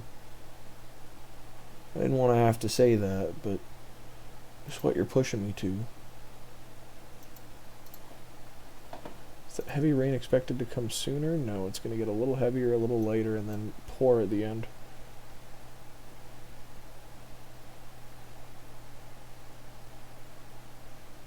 Hey, man, it is what it is with girls. They're emotional creatures. Very delicate age. It doesn't take much to set one off. Don't tell me he pit for the wets. Oh, you idiot, Verstappen. Why would you do that? You've essentially handed us the 1-2.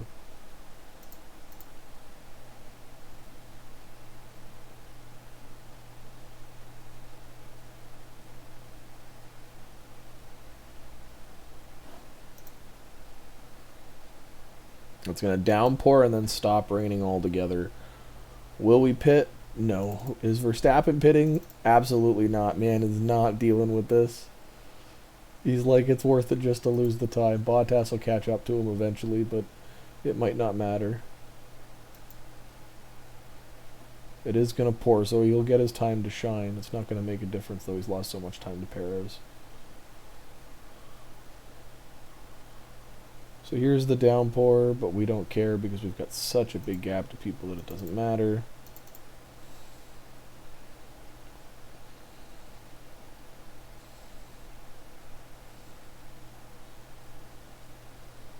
Back to light rain.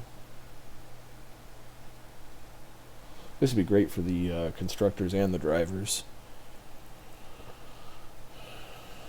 Doohan's going to be our number 2 here for sure. The way Piastri is pushing and racing.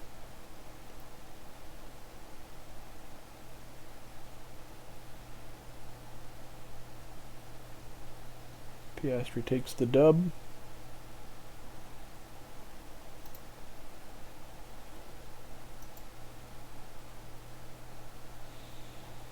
So we jumped pretty well. We're not super far behind now. And we're only 8 points behind Red Bull. So not bad at all. Great race from both guys. No development points, but 8.6 million in the bank in that race. Not bad.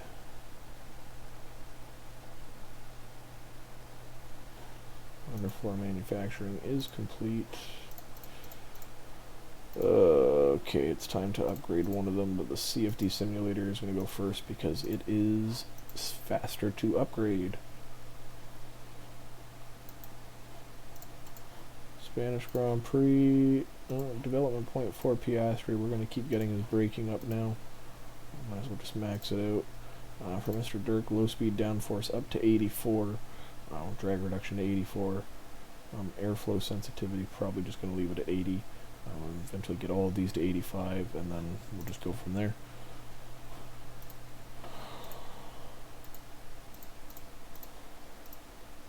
Q3, Q2, not sure about fastest lap, qualifying position streak. We'll go for 4.1 million this time. We've got the car for it. Make sure everything is equipped too. I always am paranoid about forgetting something. Rear wing, side pods, underfloor, suspension. Hey man, some guys get it all and some guys get none. It's the reality of the situation.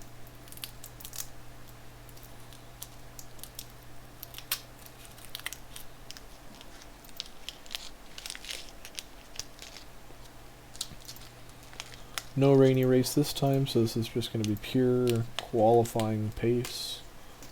Let's see how we do.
So after some weird setups, we qualify P2, P4.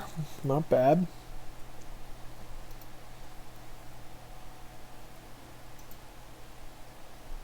$94 and 93%. One of those races why I question why nobody owns the one stop. Well, we're going to try and do it here.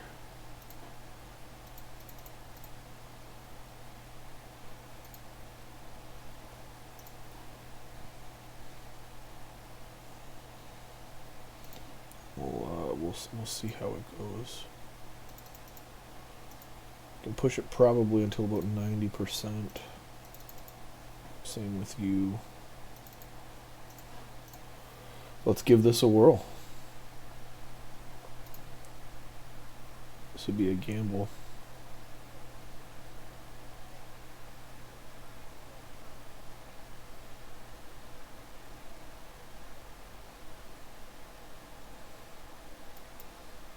Piastri getting into first, Doohan getting into third, Piastri pulling away again. Doohan trying to do the same even. That is ideal. Wow. What a start. So on top of the fact that we're going to be one-stopping, we're already pulling gaps to the next best team. This is a Spanish Grand Prix to remember, which I'll forget immediately after it happens. But that's fine. That is fine.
School for me was interesting, to say the least. Very cliquey.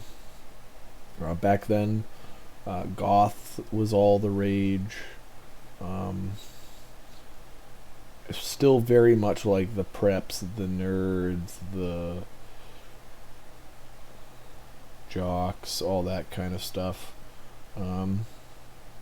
And then people who kind of fell in between those categories were accepted everywhere, but not exactly welcomed anywhere. I was in I was in the accepted everywhere, but not welcome anywhere category, because I played on. I was a jock. I played several sports in high school, but in my spare time, I played World of Warcraft. I was on the debate club, the mathematics team, those sorts of things. So, kind of was like a weird, well-rounded but socially awkward. So that's kind of my one thing, was that I'm good with a lot of things except for maintaining social interactions with people in person. Which is a big thing in high school. So, that kind of is what it is. I'm married now. My wife is my guide person. I look at her. She tells me how to react to things. Yeah, no, it is what it is. You just kind of accept the reality of it. So Leclerc's still got a pit again. We're going to deploy and push. And deploy and push. Gain as much time as we can on Leclerc and Doohan, so that when they pit, will not be able to catch up to us with their fresh tires later on. But we are expecting to have a little bit of tire wear left, so we can afford to push. Doohan passing Leclerc, making it look easy in that clean air.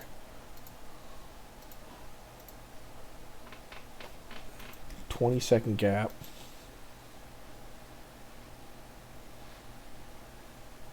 Oh, well, absolutely, but I mean, gaming 10 years ago was very much like that, right? Like, how many people do you know that played World of Warcraft 10 years ago that weren't huge nerds, for lack of a better term? So they're pitting. We've got a 30-second gap with Doohan. I really don't think we have anything to worry about with them catching us in the next 15 laps. He'd have to be gaining at 2 seconds a lap, and he's not. He's on the softs, but he's just not seeing the gains that he wants. Maybe not using the energy as aggressively as he should either.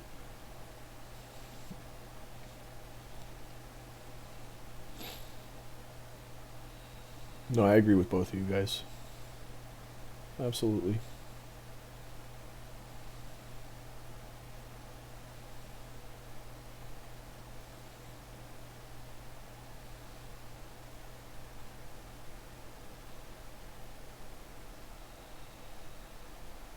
Yeah, so we've got a solid 1-2 here. So I think it's safe to say we're going to be in third in the drivers by 3 points to Verstappen.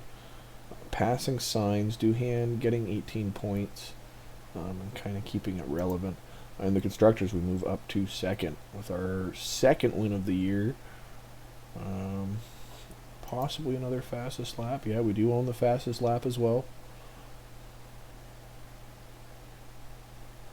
Yeah, exactly, right? It's become very much the popular trend. And gaming companies are loving it because everybody is spending money on it. There's a type of game for everybody to play. It's an ideal race for us. Good race for Doohan. Good race for Piastri. 5 million that race. Which actually allows us to deal with the wind tunnel. Won't be ready for 2 months, but that is what it is.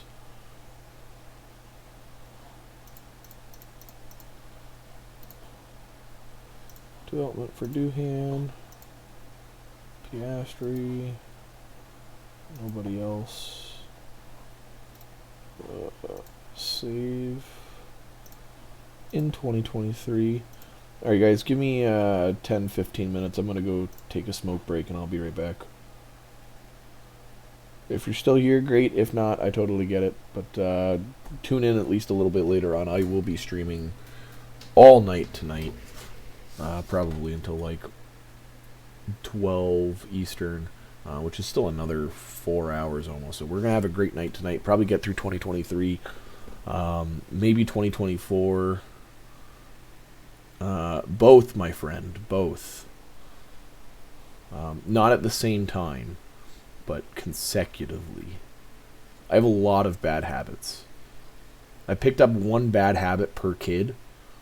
So the first one was something else. And then with the second one, it was Formula One, which is like, that's when I really got like addicted to it. And then my third one was nicotine, and my fourth one I'm still waiting for the bad habit to develop. It usually comes around their 18-month mark when they start getting into their terrible 2 phase. Don't have kids. Please do yourself the favor. It's tough. It's really tough. Or at least don't have as many as I did, as quickly as I did. Most people are smart and like wait a few years. I was like, no. Yeah, exactly. Not 4 and not like, even if you have 2, like 2 under 2, people aren't kidding. That shit sucks. It's terrible. Nobody likes 2 under 2. You don't sleep. There's no time to take care of yourself. Yeah, 2 maximum. Space it out. I mean, even 3 is okay if you're spacing it out by like 3-4 years and you've got a job that can afford it, because with groceries and gas and everything else that we're not going to get into in this economy, not worth it. But yeah, so a bad habit per kid. At 2, you've really not messed up your life too. Oh, you know what? I've actually figured out what the 4th addiction is monsters. I'm addicted to monsters, so that is my 4th one. So weed, nicotine, Formula One, and monsters are my 4 crutches. The 4 banes of my existence because of my children. I love them. They're going to be great. They're going to do awesome things. I'm actually getting my 3rd oldest into karting. There's a karting school about an hour from my house, and they can start as young as 3. So she's got a year to go, and I'm going to get her into karting. I don't think there's enough women in the sport. And if she shows any sort of potential for it, I mean, she'll just take. Right. I know, I'm not even going to end now. I can't even go for the smoke break that I needed. Why does everybody show up when a man needs a smoke break? I'll tell you that much. Unbelievable. I love you guys. Make sure you throw a follow if nothing else. The pain and suffering that I'm going through for you.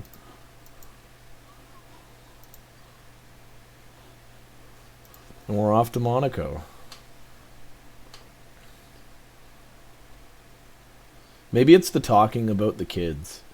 And the real honest to God, like, things people don't tell you. Things people don't tell you about having a kid. Here's one that nobody tells you, and I will warn you guys about this way ahead of time. The anxiety that comes with having a kid. Yeah. The anxiety that comes with having a kid is legit debilitating sometimes. And it's not like I didn't suffer. I don't know. I can't explain why. I didn't suffer from anxiety when I was growing up or anything, but like now the thought of something happening to one of my kids, like I've had nightmares about them falling off of Niagara Falls. I have a genuine fear now of taking my kids to Niagara Falls because I'm worried that they're gonna like look at the gate the wrong way and like fall through it. You know what I mean? Just awful things. Like you just don't want anything to happen to them because you love them so much that the thought of something happening to them is like wild to you, and it hurts. It's just, I don't know how to explain it, just very bizarre.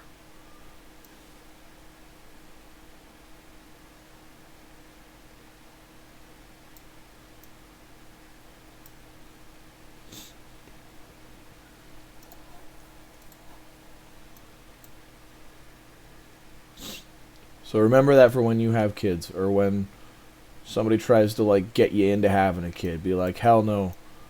My boy Nova Wheel said it's not worth the stress. I can't afford to be stressed and held down all the time. I can't have kids. Take that with you wherever you go. And if that's the only thing I teach you, even if you learn nothing about Formula One, if you learn nothing else, take that.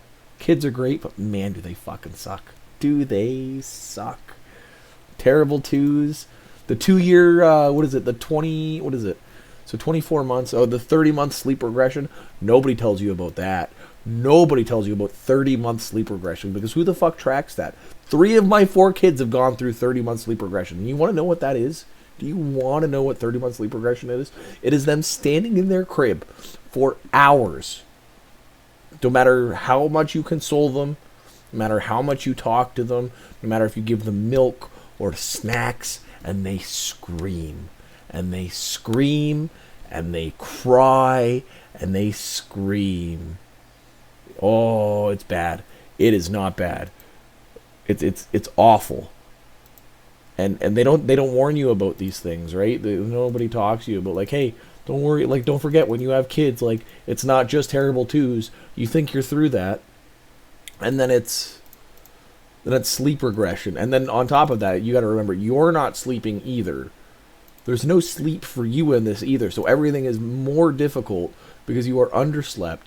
You have no idea what's going on half the time. I swear to God, I went to work for like 3 weeks straight, and then like woke up one day and was like, oh my God, I thought it was like December 8th and it's now Christmas break. And I didn't remember a minute of it because of that sleep regression. Awful stuff. Awful stuff.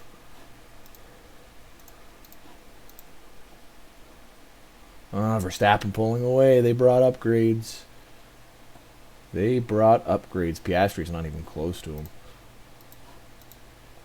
Holy smokes. Yeah.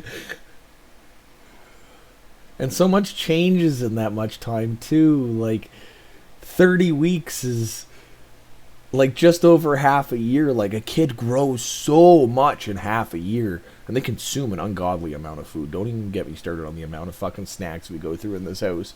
Between cheesies and corn twists and little puffs and little crunchies and the little granola bars. And, oh my god, they eat. And grapes. My youngest loves grapes. I don't know why, but she just eats like a bag of grapes a day. Oh no, it is ridiculous. And of course, where I live, prices of groceries have gone up to an insane amount. I mean, it's not like what it is in the States where it's like $9 for a carton or for like a 12 pack of eggs or whatever. But for for 6 people. Because I have to eat myself. It's like $400 every 2 weeks. That's not sustainable, man. I make decent money, and that's not sustainable.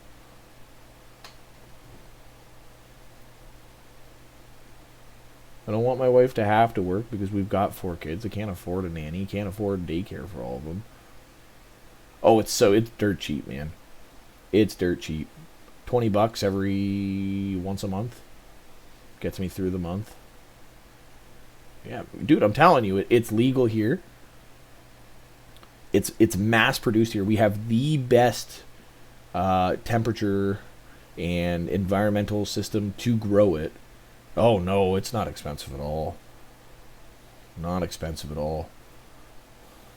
We benefit from the fact that there are native reserves in Canada. I don't know if you guys have those in the UK as well. But it's like a tax-free place for them to live. The government basically just...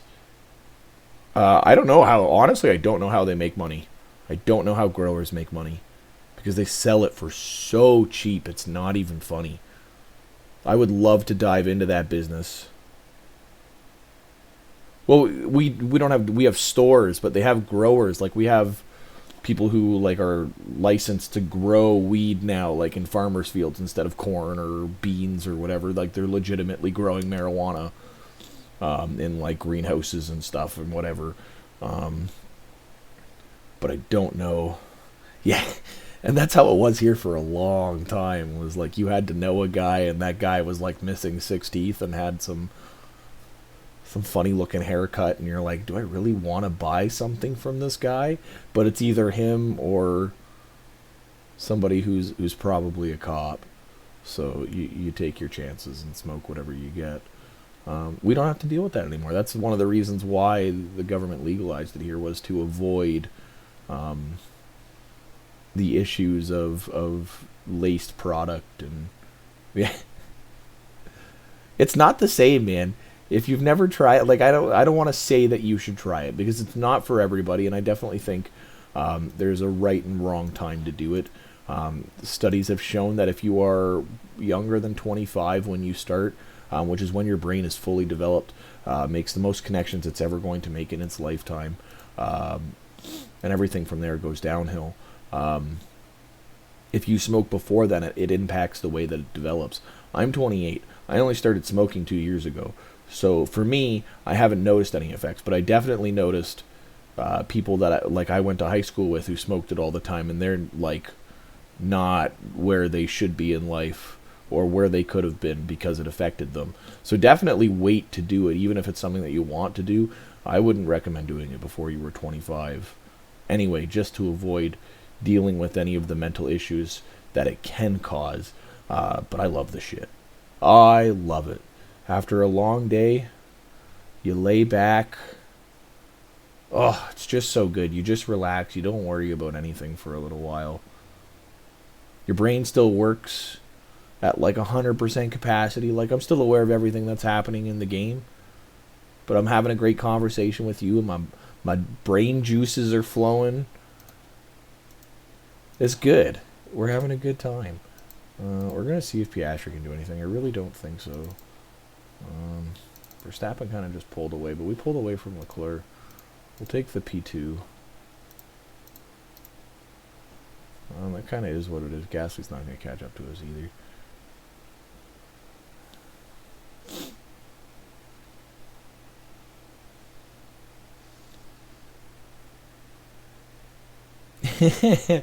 You're absolutely right. I did. I was gonna smoke again on the break. I'm also just in a great mood because all of my kids went to bed smoothly tonight, and I didn't have to listen to screaming for hours, and that doesn't normally happen. It's nice. So life is good. Doohan catching up to Sainz here. I didn't think he would, but we have a chance to take fourth. We take it easily.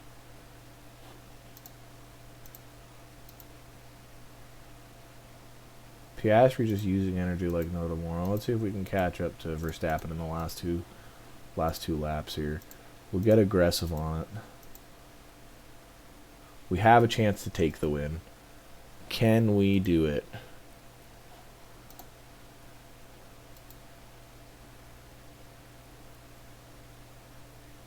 Yeah. No, she's a character too. Yeah, she's a trip. No filter, just says what's there. Come on, Piastri, I know you can do this, man.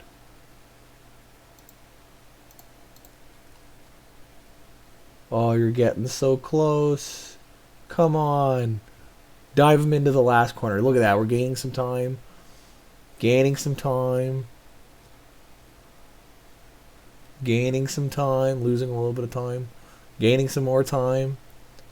Dive bomb him. Dive bomb him. Ah, what are you doing? Where's the Arva special? Alright, so we'll take the 2. That's fine. We'll take the 2. 2 and 4. Worth the effort. I was hoping he'd get him. Our tires fell off at the last second there, but we did catch him. Gave him a scare anyway. So we remain in third, but it's really close now. 20 points separating the top 3. Yeah, give me a topic. I've got loads of life advice. You want professional advice? You want advice on, like, getting through some, like, mental stuff? I've been admitted to the hospital for suicide attempts, so I can definitely help you with depression, anxiety, and those sorts of things. Fun fact, when they put you in a padded room, it's how to stop hating school. I hate it so much.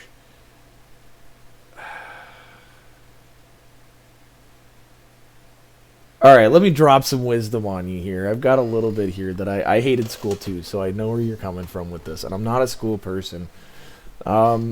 People like us who do not excel in school. So school is essentially like climb this tree.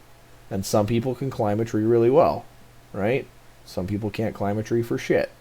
I can't climb a tree for diddly. Like, I wouldn't know how to start, so I always end up at the bottom. Yeah, and same with me. I'm very good with my maths, too. You remind me very much of myself right now. Your niche is not school. What you need to do is take what you can from school and use it in different ways in your life that you can apply it in senses of, like, where would this fit in my life that it would actually benefit me. So things like, and not classes, I'm not talking about that, things in school like social interactions, or when they actually talk to you about, you know, what you want to do with your future and your opportunities for college, university, or going into the workforce.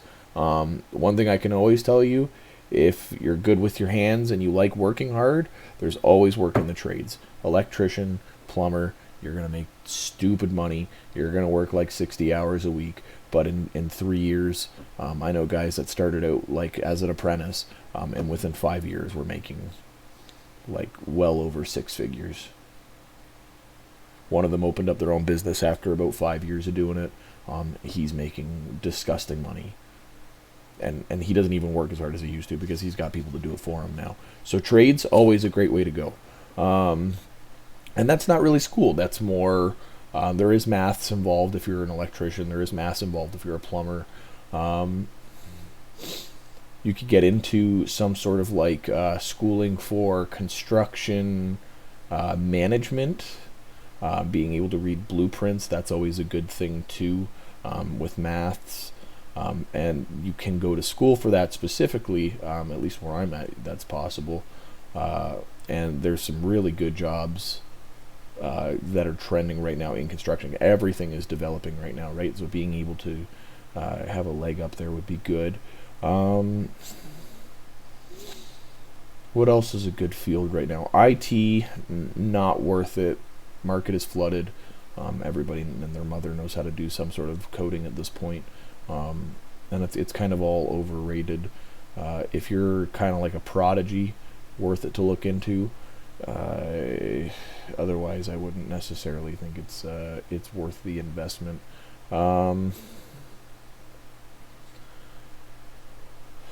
Sales is what I'm in, and sales is what I love. Sales is a great one for people who aren't good at school but are still good at bullshitting their way through school, if that makes enough sense. Like with the charisma and like you have enough intelligence to get by, thinking on your feet, not necessarily studying, but when it comes time to a test, you know what I mean, you remember things. Like a higher intelligence level is good for sales as well. Sales is not easy to break into. It took me a long time to develop the skills to be a good salesperson, but now I make fantastic money, and that's the payoff for it, right? Once you find how do you sell a pen, you set a need. Do you have a pen right now? Can you write your name for me?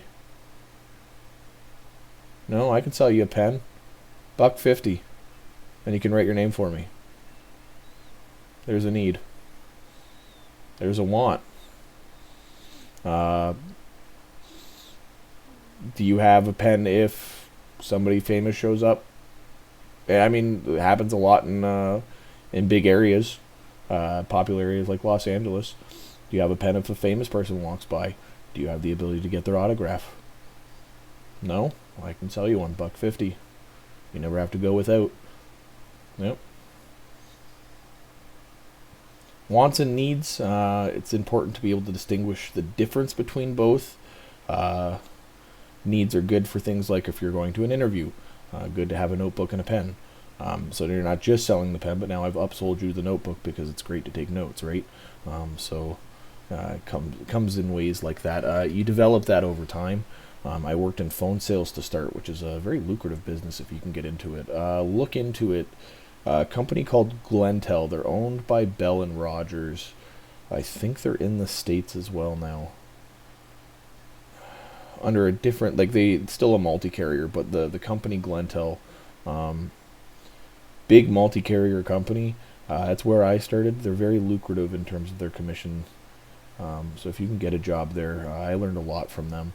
They have a good training program, good sales development technique systems. And not a bad first place to have a job either. Car sales, not worth it. Too scummy of an industry. I've been in there. You just see constant ripping off of people, which is unfortunate. What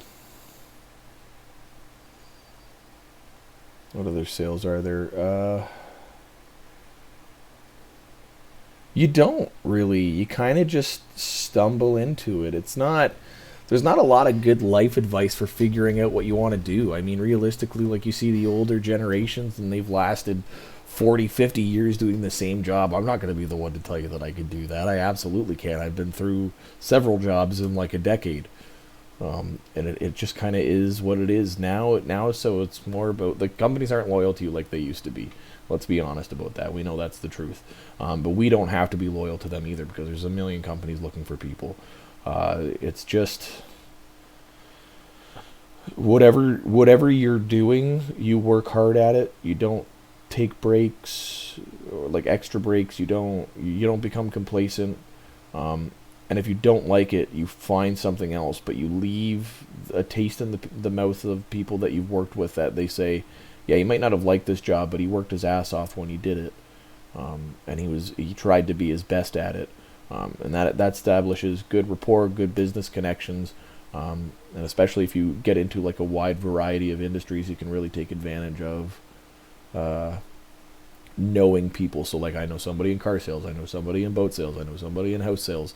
So you ever need something, I know somebody in appliance sales. You ever need something, I've got a guy that can hook you up with a good deal, right? And I've done that by networking over the course of 10 years. Then the options kind of open up to it. Networking is important too, to decide if another position may be what you want. Property is the most lucrative thing to get into. Whether or not it's the best thing to get into is up for debate. Realtors can make a lot of money. Bad realtors do not make any money. And on top of that, a lot of places are either overdeveloped, underdeveloped, or flooded with good salespeople already. It's a hard market to bust into and make a name for yourself. But if you do it, you're set. But it's hard. It's hard. It's not one that I've ever played around with in all of my years of sales. But I do know people from it, again, from networking, meeting people through people, going to events, those sorts of things. Other things that you can do, job fairs are a great one, and actually asking serious questions about the job, asking how they like it. You know what I mean? Like, if people aren't willing to be honest with you, you can tell, and you know that it's not worth looking at, because they're either lying through their teeth about how great the job is, or about not being miserable, or whatever the case is. The other thing to do for job fairs and stuff is to kind of have, or even if not job fairs, but like, I apply to jobs relentlessly. I'm always interviewing for positions, even though I'm happy where I'm at. And it's not because I want to go somewhere else, but it's to constantly evaluate what you're worth in the job market, and to always hone your skills too, because I've been through several interviews in the last few weeks where I was asked questions that I haven't actually been asked in, I'd say, probably 5-6 years. So it gets you into like a different mindset. The best thing you can do is interview and interview and interview. Yeah, and that's the thing though. You won't be in a job you hate and making good money. Those two things don't necessarily happen. I mean, that might have happened back in the day, because you could walk into a business, shake somebody's fucking hand, and say, here's my resume. I'll work 12 hours a day, 7 days a week for you if you hire me on the spot. And they were like, done. Now you have to go through Indeed, and then you have to go through like a screening interview, and then a sit-down interview, and then a third interview just for them to ghost you at the fucking end of it, right? Not worth it either. But it is what it is. The interviews are the most important thing that you can do. And like I said, it's not because you're trying to get the jobs. It's because you're trying to learn what you can from the interviews. Ask questions in interviews. At the end, I'm not afraid at all to go, so I know that you're not ready to make a decision on this position yet, but I would absolutely love some feedback on pros and cons and what you thought I did, and what you thought I said in this interview. If not now, then when you've made your decision one way or another. And they soak that, they eat that shit up. So it's really just professional courtesy, two things that you need to have. And like I said, finding something that you love is tough, but when you do, it's rewarding. Like I said, I stumbled into sales. Sales is not at all where I thought I was going to end up with my life. But it took off for me because I spent the time and just through the interviews developed a mindset for where I needed to be. The best one I always thing that I learned, it's the thirds rule. So when you're at work, and this won't always apply in thirds, but you spend a third of your time with somebody who's above you, a third of your time with somebody who's with you, like on the same level, and a third of your time with somebody who's below you. And this kind of all comes out to being the student and the teacher. You both always want to be learning something, always want to be teaching something to somebody else, and always finding new ways to adapt what you already have with the people that you work with. Things like that, when you talk about them in interviews, companies love that shit too. So keep that in mind. The thirds rule, you can even take credit for it. I don't care. I'm pretty sure I heard it from somebody else too. But yeah, tell them that that's something like a mentality that you have. And honestly, just be very mindful of your mindset when you're going into these things. You're never going to love everything about a job. Like, there are things about sales that I hate, but overall I love it. But there are things that I absolutely despise, like customer service issues and stuff like that. But they're inevitabilities of the job, right? So don't focus so much on the things that you hate, but just try to find, like, in the jobs that you're doing when you first start, because you're never going to find the job that you love off the bat. That's so rare. But find things about the job that you love, the things that you want to continue doing, the things that you have no desire to do, and then look for positions that kind of meet somewhere in the middle of, yeah, there's a lot of things that I like to do mixed with a few things that I don't, so the majority of it is good. And that's kind of how you find what you love to do, by finding the little things that you quite literally love to do. And then when it translates into the bigger picture, suddenly everything's not so bad, because you've got a good mindset across everything that you're looking at. So that's just how I've developed over the last 10 years anyway. Development 88, 97 for Piastri. We're going to leave it there. Nothing for the staff. And we've got a design. Thanks for coming to my TED Talk. Appreciate it.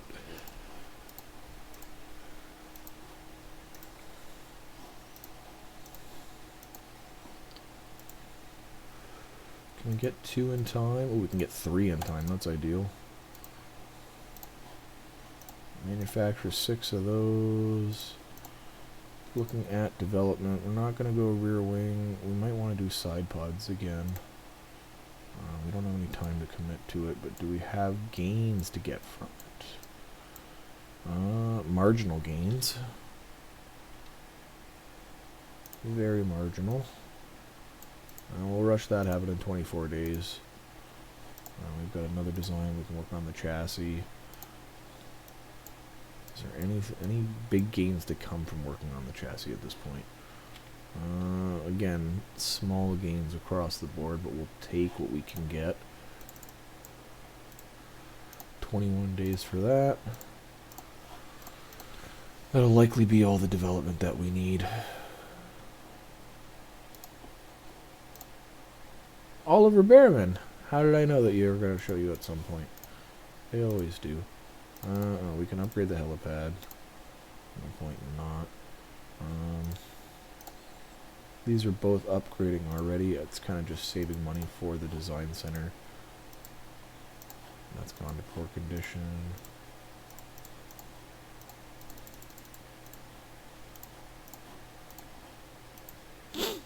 Honestly, though, if you ever have questions like that and I'm not streaming, throw me a message on Twitch, man. I'll get back to you. I'm good for that kind of stuff.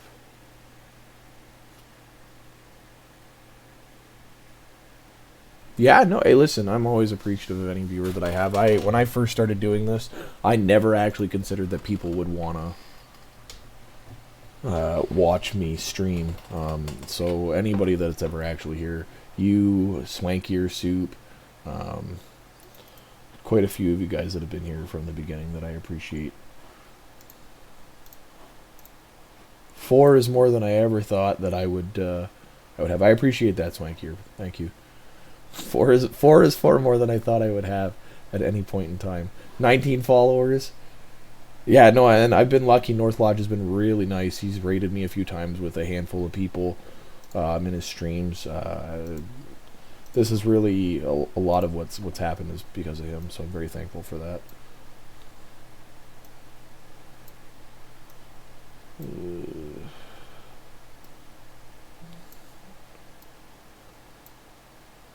That's a tough one. It's gonna be good enough. Oh, well, At least I'm being found in different ways. That's always reassuring. This has got to go this way. Ooh, that's not going to work. Shit. It's got to go there.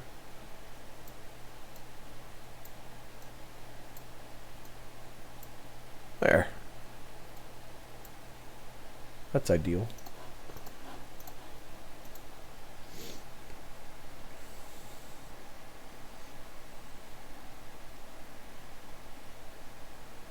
Who, North Lodge? Damn. That's wild. You told me that was the way to go. You weren't kidding. You weren't kidding.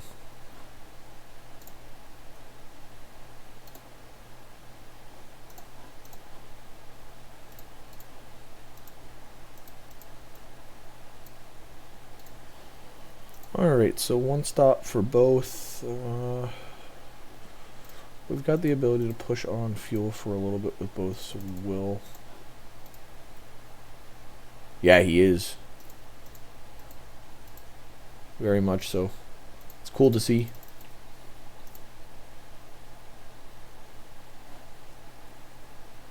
ERS is going to bug out soon.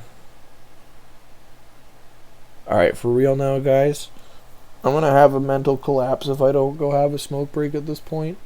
So I will be back with you guys shortly. I'm not going to put the little BRB sign back on because I can't confirm or deny if it'll be 10 minutes or if it'll be like 5 minutes because it's freezing out. So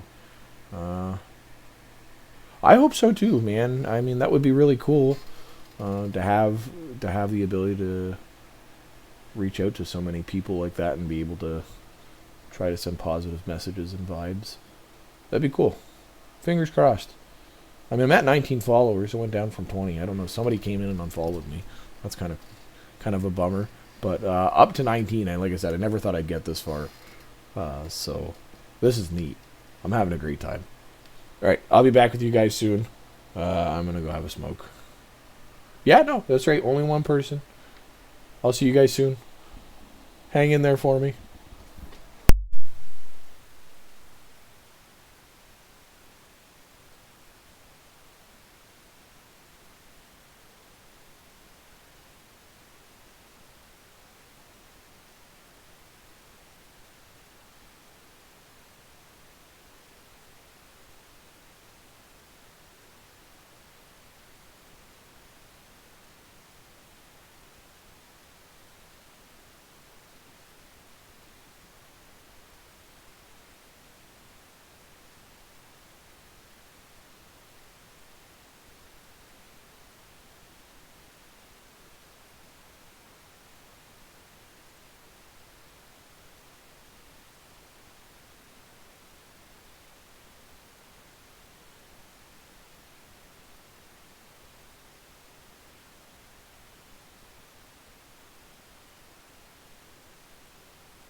And we're back.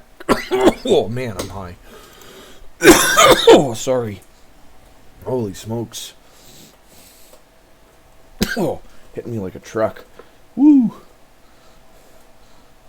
So we're in first and fourth. Oh my god, I'm struggling.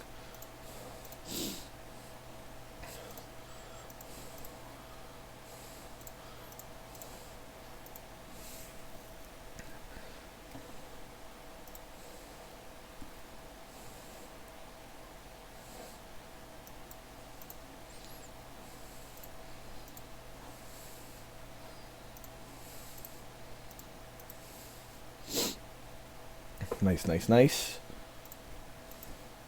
Nice gaps. Oh, Verstappen angry though. Wants that position back. We'll see if he comes back at us. I did. People like the chatting, I guess. Any more questions? Any more interesting stuff for me to spew out for you?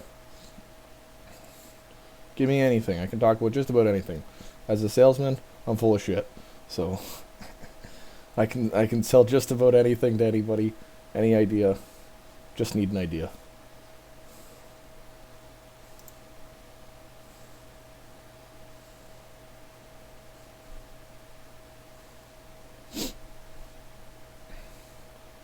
Keeping a lead, looking at drivers, constructors, only 7 points. What did I hate the most about school? The other students, probably. Legitimately, teenagers are nasty people. No remorse, no cares, just say what they want to say, relentless. It's brutal. Other than that, teachers on power trips were always a good one. Could always tell which teachers took being a teacher for the money and which teachers took being a teacher for the love of being a teacher and the students. Newsflash, it wasn't very many that liked the students. At least not back in my time. I don't know if that's changed now. All old people who couldn't wait to be gone, essentially.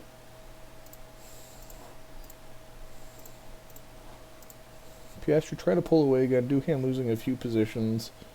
But Piastri does pull away. Even on the hards, that's impressive.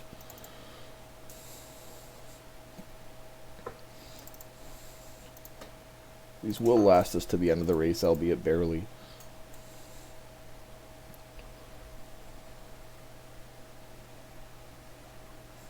Honestly, man, when I started school, I had to be on the bus for like 6:15 in the morning.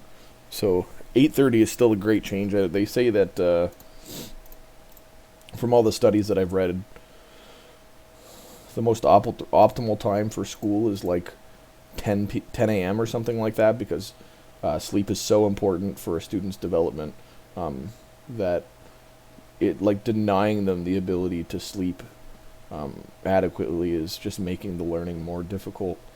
Something like that anyway. So it's nice to see that they even pushed it back to 8:30, because it was not like that when I was a kid.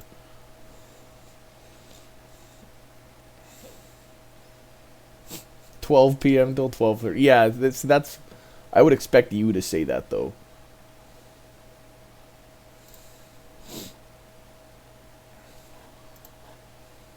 Students in the time don't understand how important school is. I was the same way. I didn't understand how important school was.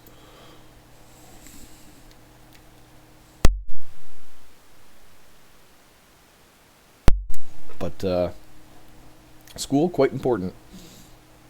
At least getting through high school. Not having your high school is detrimental to your future. So if at a minimum you don't continue school, like I said, if you go into the trades or something like that, school should, getting through high school should be your priority. Yeah, and I don't disagree, but in order to do well in the exams, you need to actually know the content, right? So, which requires you to actually go to school, for lack of a better term. Oh, wrong button. Not sure what I was trying to do there. Piastri passing Alonso, catching up to Perez. Doohan and Leclerc fighting it out for first. No. I always thought that getting a 60 was better than actually cheating.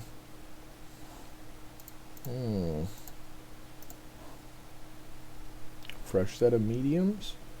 22 laps. I mean, technically the softs would last us. Let's see if that's worth it. Oh, we missed the pit entry though, didn't we? Shit.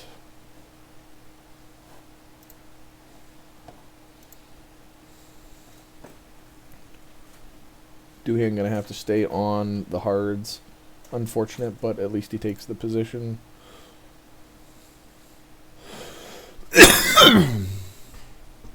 Sorry.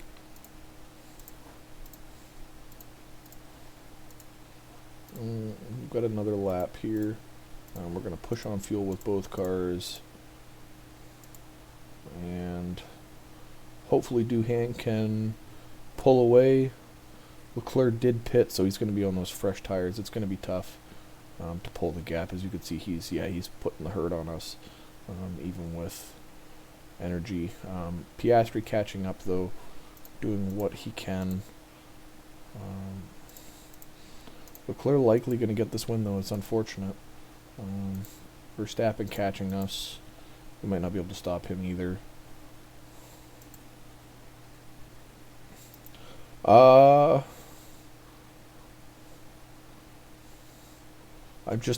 I'm playing the game, and it's more enjoyable to play the game and talk to other people than it is to play the game and not.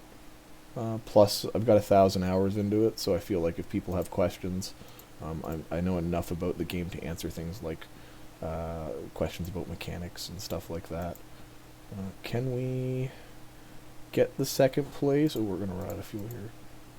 We end up in third. That's fine. Third and fourth. Yeah, I don't know. I mean, low-key, Lando Norris runs a streaming empire, so it'd definitely be cool to get into that, considering he's my favorite driver on my favorite team anyway. But like I said, this has always been a pipe dream, and I just know that.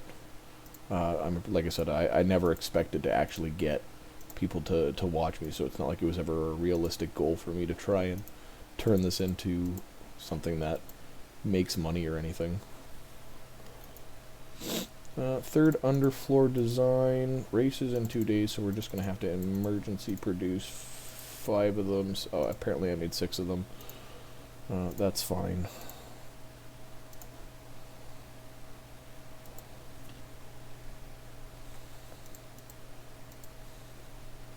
Still not up to the speed of the Red Bulls. I don't understand what else we can do. I mean, we could put on our new rear wing. That would help.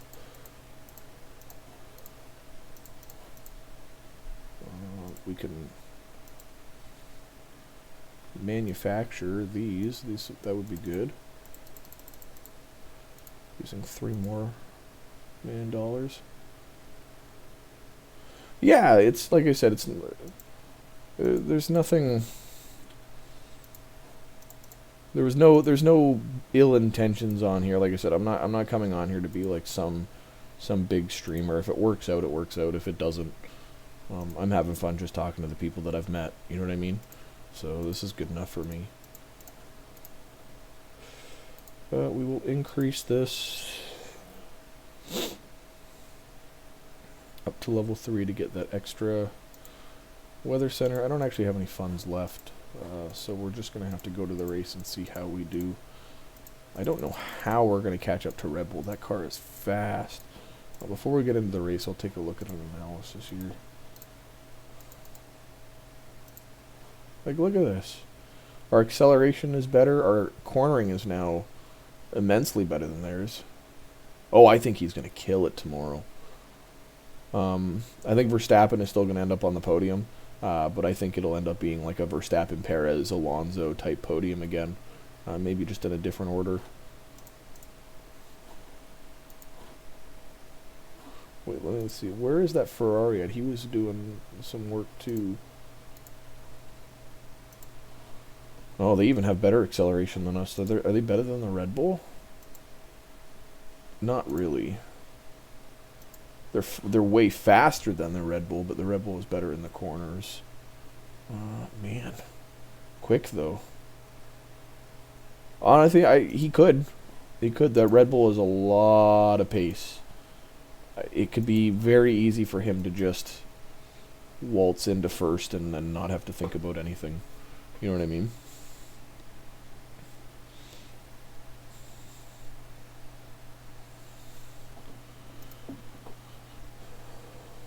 We'll see. That's all we can do is wait and see. I can't wait for the race. Honestly, I could see him making like 2-3 overtakes a lap. There's so much speed in that Red Bull. So much speed that hasn't even been touched yet. Piastri with the fastest lap. That's reassuring. ERS components need to be swapped out. Gearboxes not quite yet, but we're getting there. Ooh, this is going to be a tough one.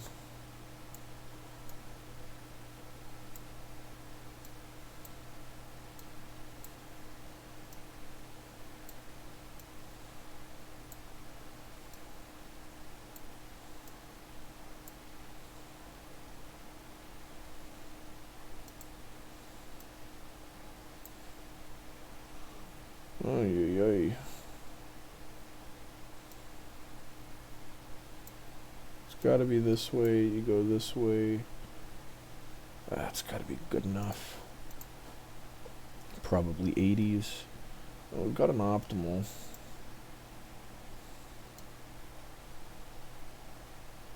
Interesting. This needs to come down one.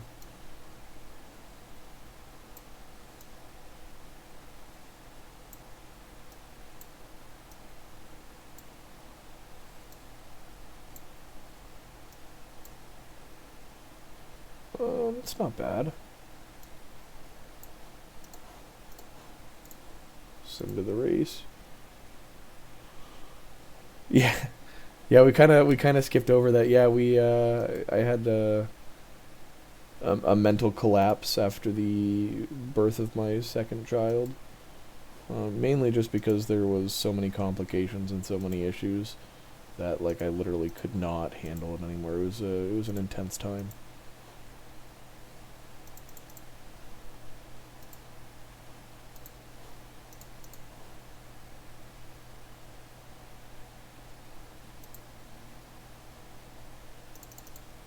Ooh.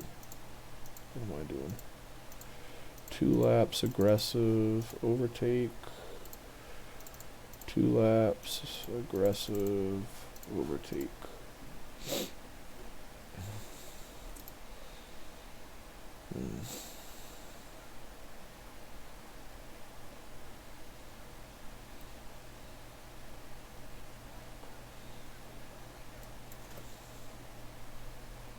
That's what I'm saying. Kids are cool. Oh, Piastri making a mistake, ending up in 20th. Piastri has lost 18 positions. Oh, he just sat there and waited. Very good. Making some positions up though, already up into 15th.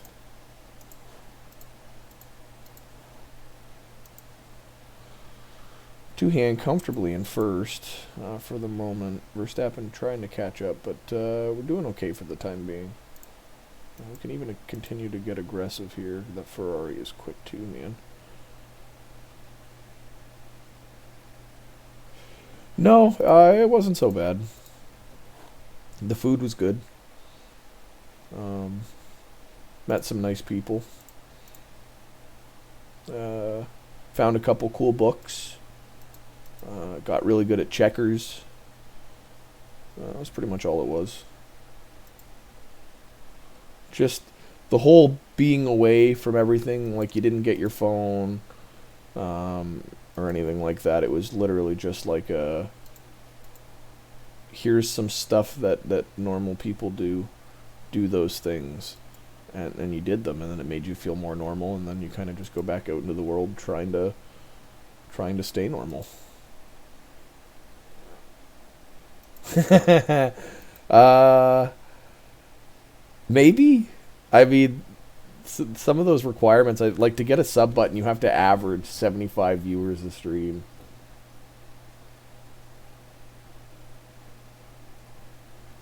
Yeah, it's a require like some big requirements for it to work out. Uh, do I ever think I'll get there? I don't know. I don't know. I'll start with 3 people. Yeah, hey, there's always potential to go up, right? I'll start with my 3 people and we'll go from there. I know that if I do go big, I got 2 of the best mods. 2 of the best mods on Twitch right here. You heard it here first. We'll have the best run stream in the game.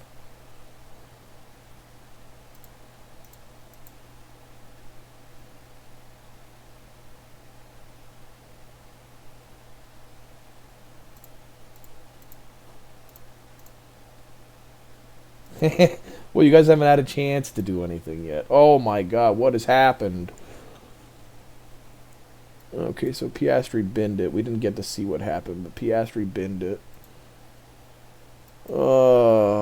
Piastri.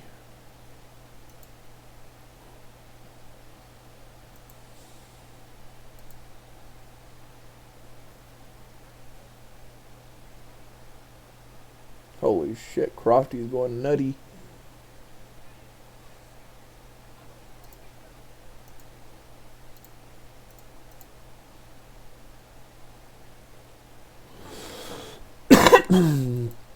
Alright, let's see how we do.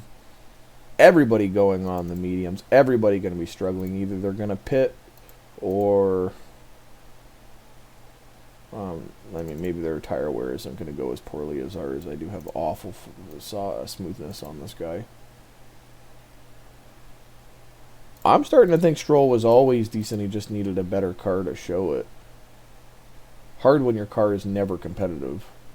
Stroll has looked good the last 2 times, and I mean, last race that he was in, he was just coming off of his injury, right? He's still technically recovering if he's doing this well now. Fernando might not have been kidding. There might be some real potential there.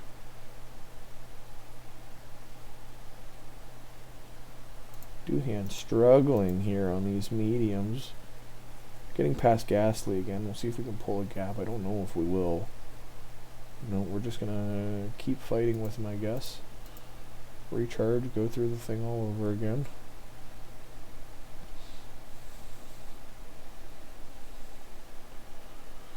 Yeah, like they said that there's quite a few upgrades that they still have planned for this year, so we should see them get even more competitive. A lot of potential in that Aston Martin, man. People keep joking that it's basically the 3rd Red Bull, but what else were you going to do when Red Bull was dominating except follow them? So this kills us for our constructors push. Only getting 8 points, whereas Ferrari's getting 45. Can't believe he binned it. Piastri, you doorknob. You already threw it over once. Why'd you have to do it again? Maybe we'll get lucky and people will pit. Yeah, that was a very funny joke.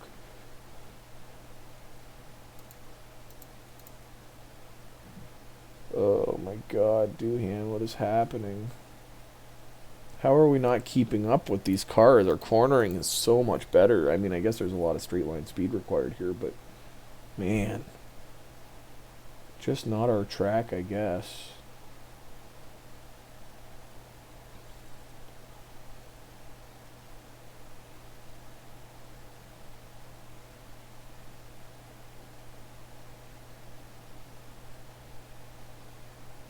Like they're going almost a half a kilometer an hour faster than us. I don't know how we're going to keep up with Ferrari at this point.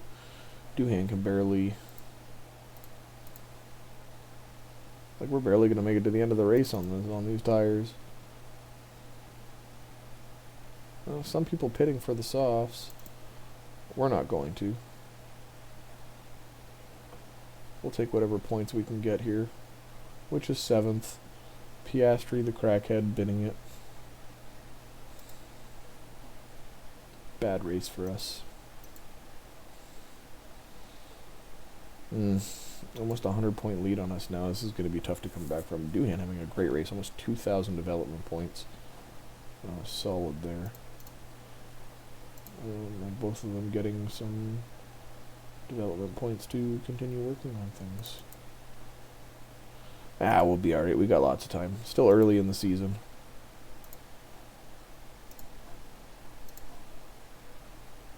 Though I will say I have not seen Ferrari this strong in a 2023 session in quite a long time. They have done some serious work to that car, and they don't normally. We've got another design project available. Slight gains to make there. Slight gains to make here. I don't really know if there's much left for us to do. We might just start researching some things.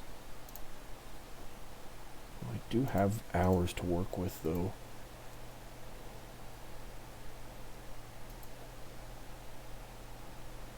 No point in making another underfloor.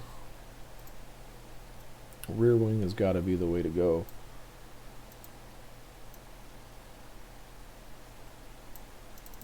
How do we get a top speed like that, though? That top speed is wild. Yeah, I like their top speed is so much higher than mine. I don't even know what I'm doing. Like, do I just keep designing? This is wild. They're so much faster than us. I don't know what to do. Yeah, I guess so. Holy smokes, they've like taken off here.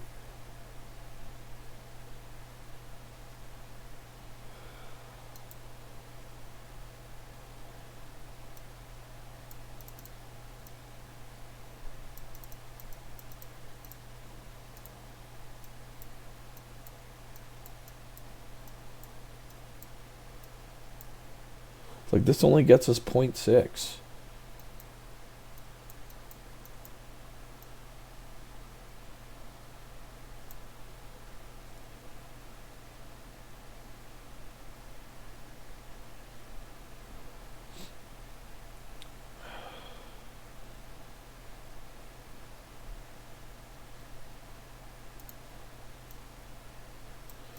Guess we'll rush another one. That'll be ready in 28 days. That's not bad.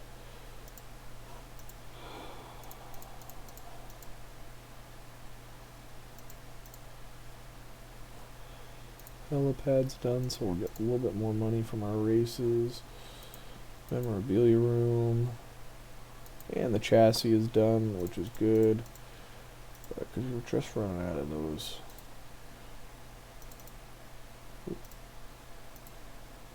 Ugh.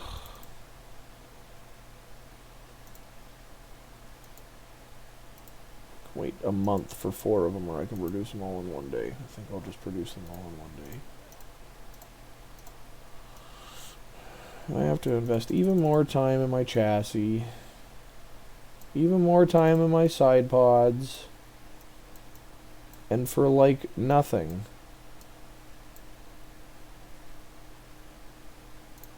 But we gotta do it because their top speed is wicked fast and ours isn't. 21 days. Oh look, side pods are done.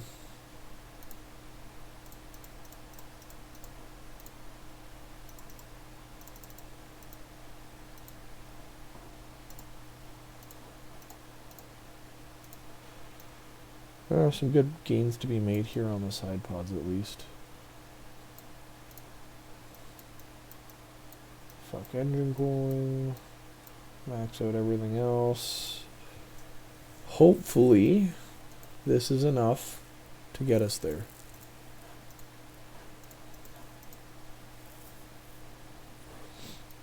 We have to be close. We're going into race 10, so we're almost halfway through the season. If we're going to catch up, it needs to be, like, pronto. So new chassis going on. DRS top speed going up to 6th. New front wing is already on. New rear wing is already on. New side pods getting equipped. So we are now officially first in high speed cornering and all dirty air cornering. Underfloor is installed. I can't believe we're making another one. I've never made 5 underfloors in a season.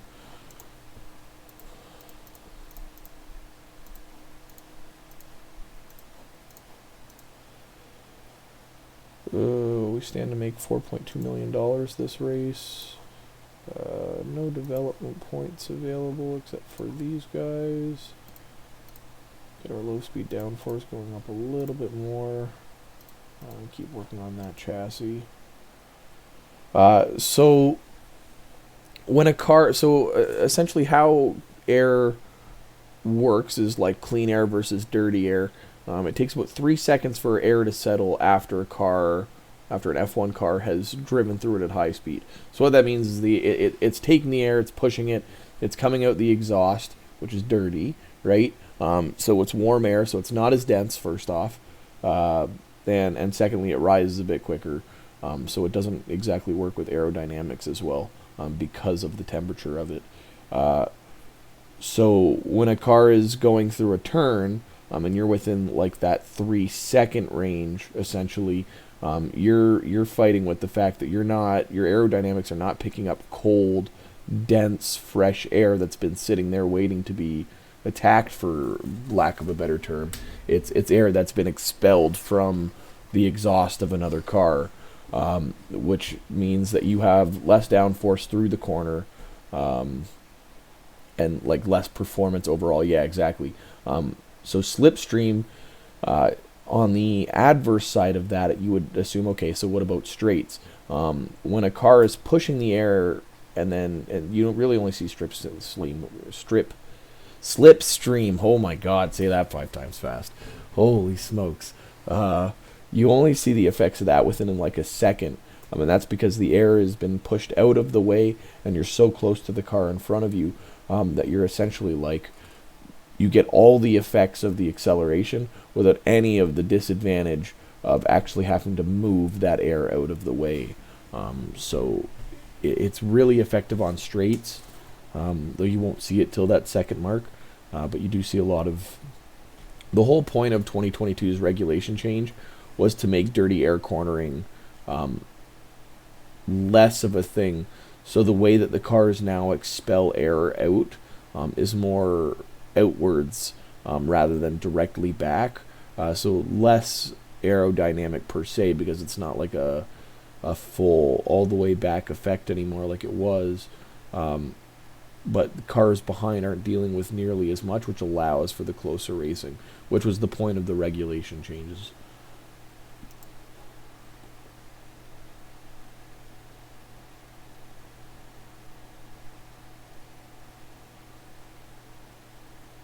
And now the other requirement of them raising the ride height prevents the porpoising as much. Ooh, we got a rainy race.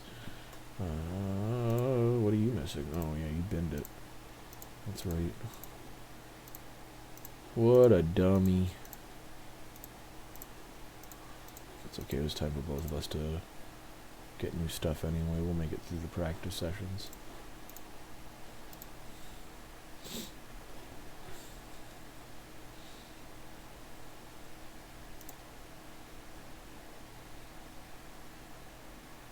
Yeah. Very interesting. Everybody's always got one. For most people, it's their home race. Alright. So you need 3 new components.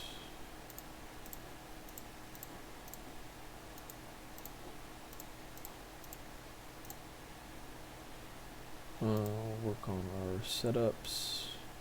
Oof.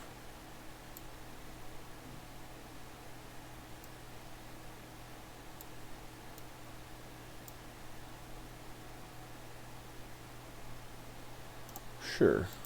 I'm sure that's good enough.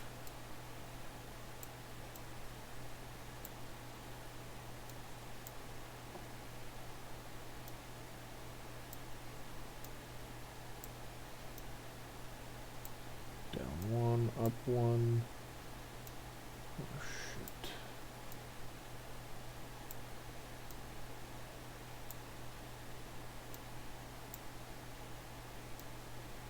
I'm gonna call it perfecto. Probably not 100%, but definitely in the 90s. It's been Imola. It's been Imola. Honestly.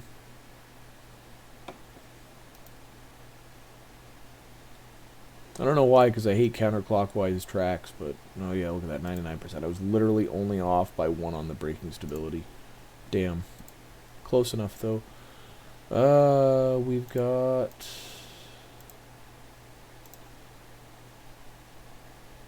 Damn it. Not enough smoothness to make it, so we might as well go double medium stint then.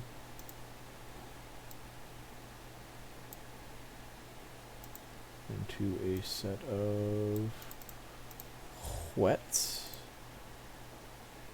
And then probably back to inters at some point.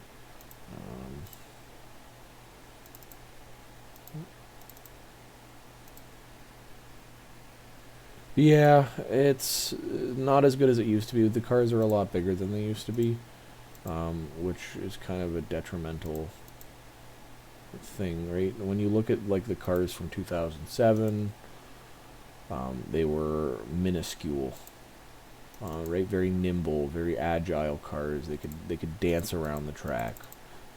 These cars are big, they're bulky. On a thin course like Monaco, what are you gonna do? It just doesn't make sense.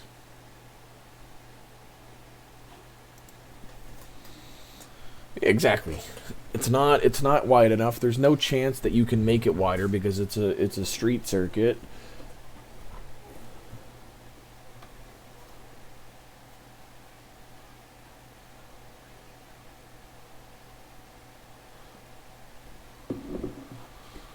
All right.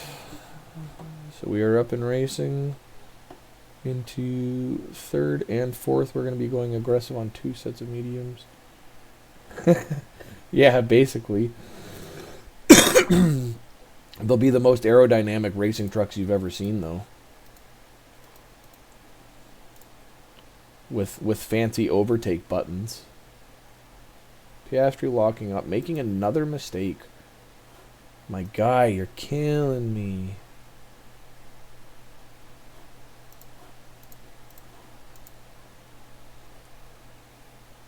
You guys are going to fight it out for first, and that's fine. Piastri, I need you to catch up, my guy. You can't be having another bad race. Seriously, if he keeps this up, Behrman's going to be taking his spot next year. I got him on a keep contract. Unbelievable is this effort. If he throws away the championship this year, I will fire him. I will not be happy.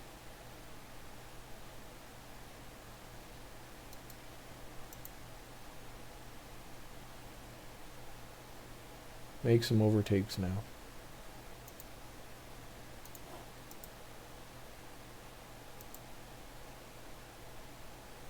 Come on, Piastri. You're just wasting time, brother.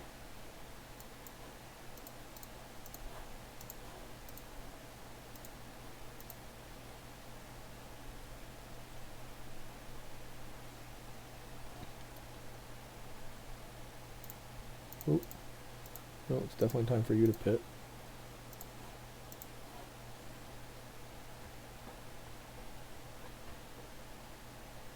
Coming down in 2nd, 3rd, just a little bit behind Leclerc, but we do catch up. We're very, very much are about to.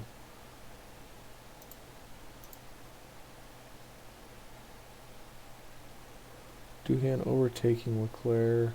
Piastri up to 7th now. I actually put some work in. Up to 6th. Trying to pass Verstappen up to 5th. Does so successfully. Runs out of energy.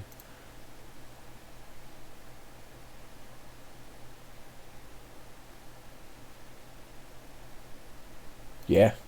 Some very good tracks. Canada and Silverstone. I enjoy both of them.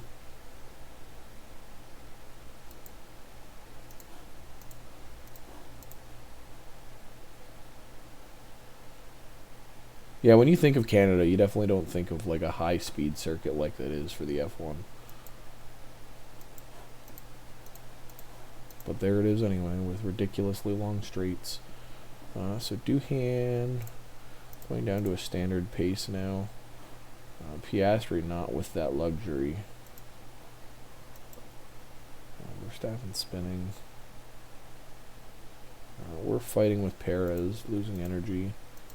And rain is coming shortly.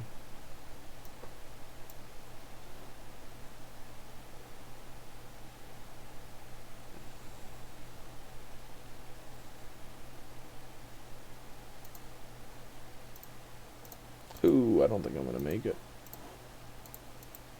And you're not going to make it till next lap anyway. No, Piastri didn't make it with 35 left.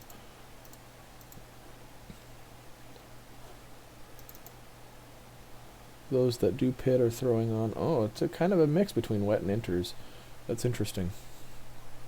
Wets were definitely the way to go.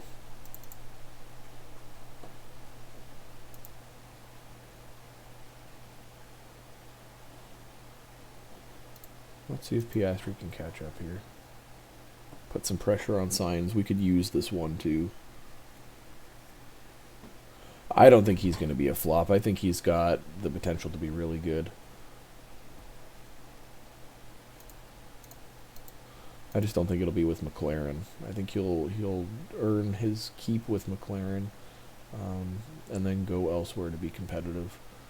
So Sainz pitting. We are going down to soft rain now for the rest of the race. Might want to get on that as well then.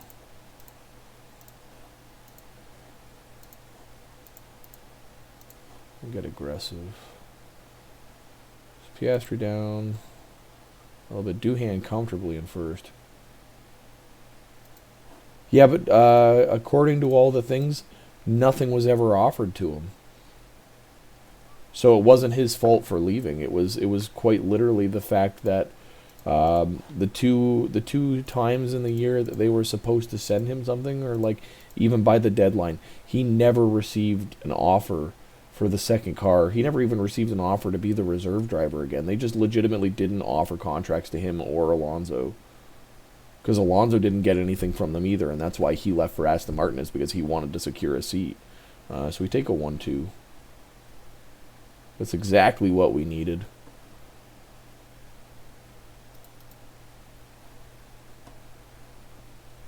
And a fastest lap. Piastri kind of pulling back into... Yeah, I really wish the positions would have been switched, but great for this. Now we're only down 70 points. Good race for Doohan. Great race for Piastri.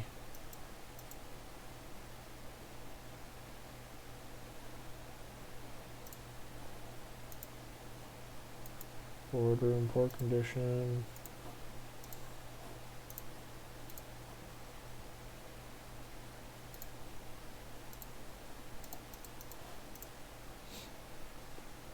So these upgrades coming in handy now.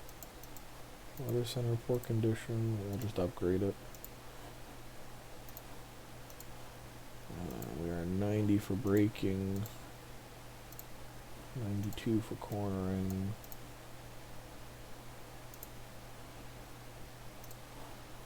Performance targets for Austria. 8th. And here. Finish position. I imagine we end up with 1 on the podium. Qualifying position. Both drivers. Top 7. 4.2 million.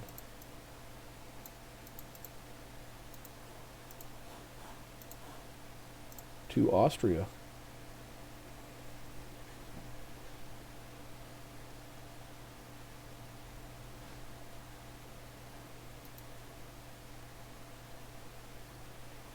Ooh, another rainy race.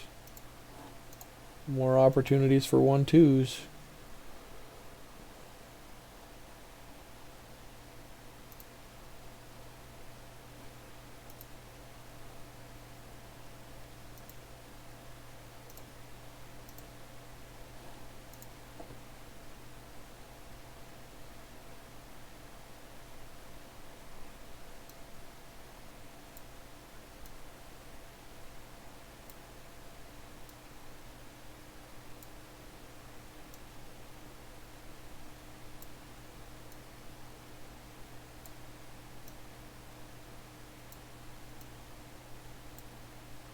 Excellent. Ooh. Interesting.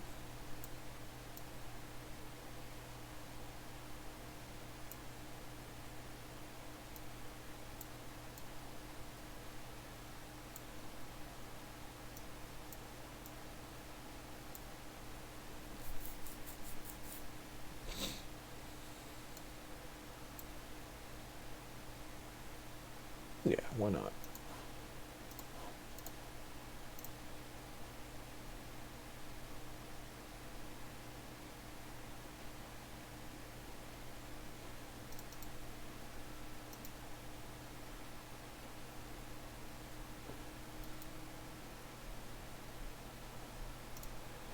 Alright, let's see what we got. Ooh, mostly rain for the night. For the night, I should say. We can run on softs even, so that'll be ideal. And just take a set of interest to the end. So lap 21, both starting on softs. Throw on inters, call it a day. We can overfuel heavily.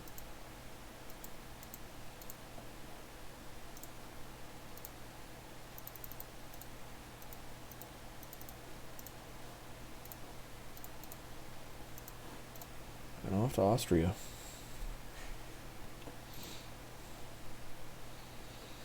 We're going to be the only two starting on the softs, so we're going to have good pace in comparison.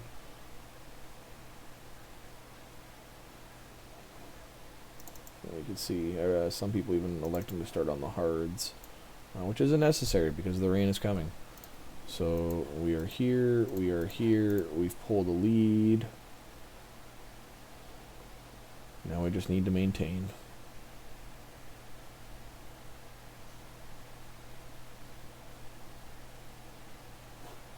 Rain still projecting to come right around lap 20.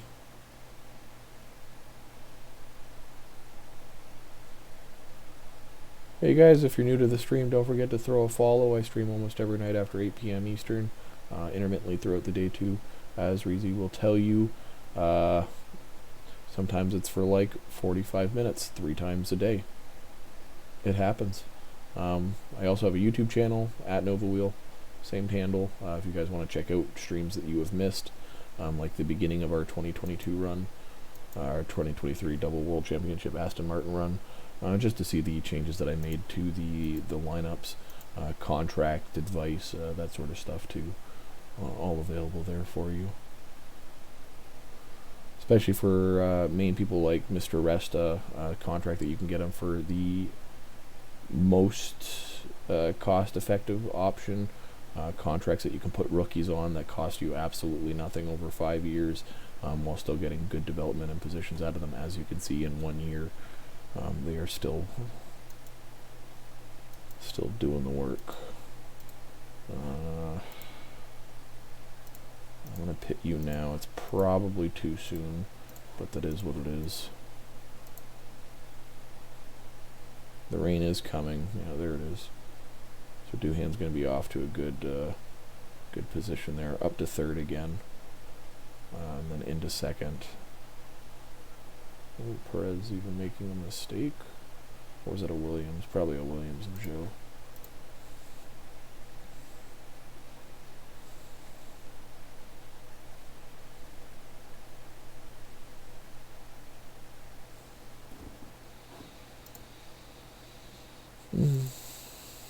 Nice easy coast to the finish here.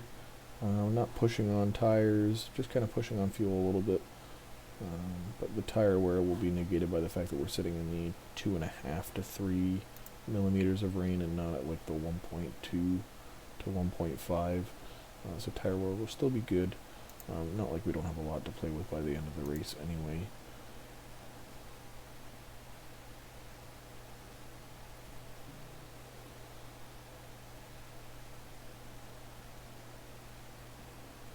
It is currently 9:40 p.m. Eastern for me.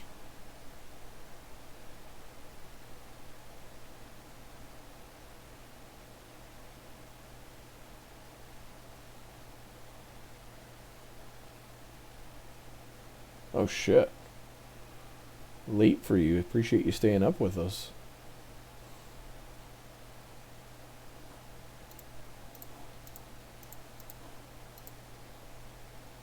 That's some dedication. Unless it's going to dry up a little bit. Okay, the rain's already come back. So it doesn't matter.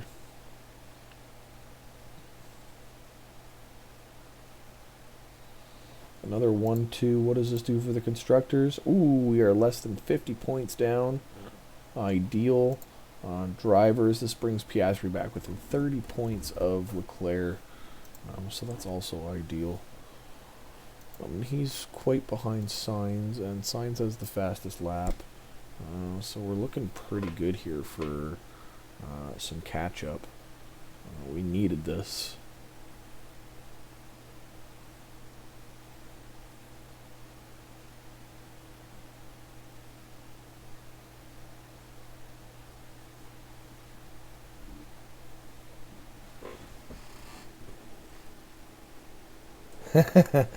Hey, listen, you never have to worry about it. They're always on YouTube if you do. Though I appreciate you being here so that we can actually have conversation. Now, if you watch the YouTube video, the whole video will just be me talking to you guys. And that's pretty cool.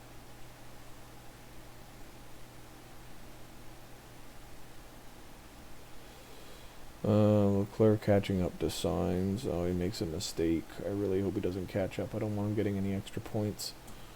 Verstappen being in third is bad enough.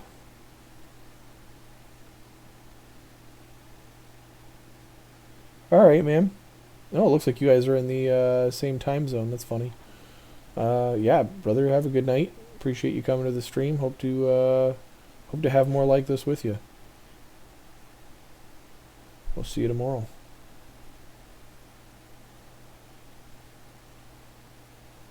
So solid 1-2 for the team here. This is ideal for some catch-up.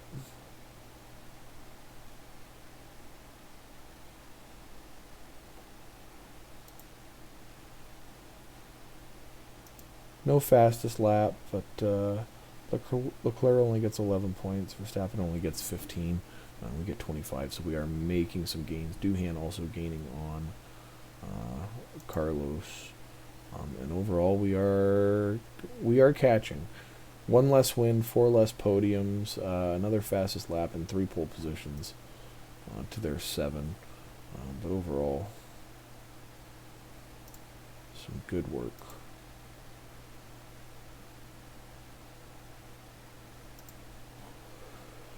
As always, against the regulation, so that's always good.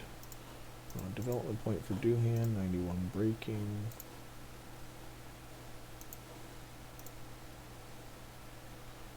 Two more designs coming complete shortly. That's good, we can get started on research. We are starting it far later in the season than we are used to. But the chassis design is complete. We'll make 4 of them.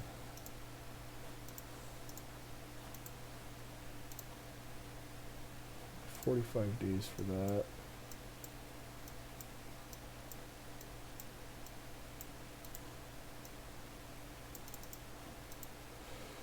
$91 days, but that'll change in a minute as we go into current projects. Pull 3 people off of that to add them to this, down to 73 days. Rear wing design complete, which is also ideal.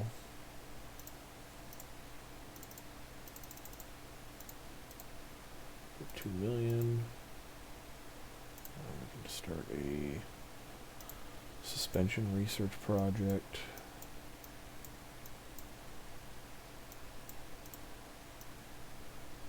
$25 days.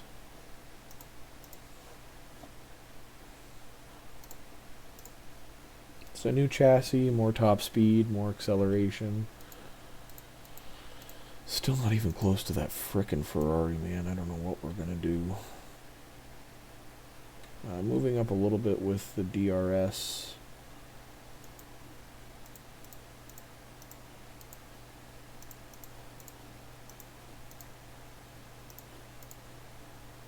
I genuinely cannot believe that we are still not even close to Ferrari's top speed.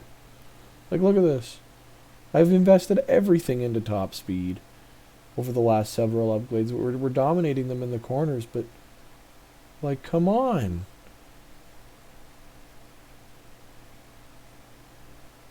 Like, I guess I just need a different engine. But we dominate them in the corners.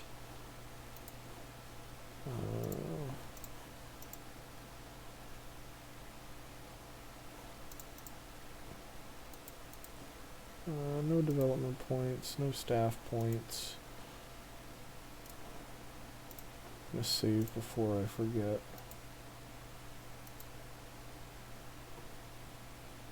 Okay, well, I've been streaming for like 5 hours straight. I'm gonna take a little break. I might come back on later. If not, I'll see you guys tomorrow. But thanks for tuning in. I know I said I was gonna stay up later than this, but I do have to work in the morning still. Or at least for a little while. I have a couple appointments set up anyway. So I will see you guys later. Have a great night. And I will possibly be back on in like half an hour or so. But yeah, thank you, Swankier. See you around, my friend. And you'll see this on YouTube at some point. Have a good night, sir.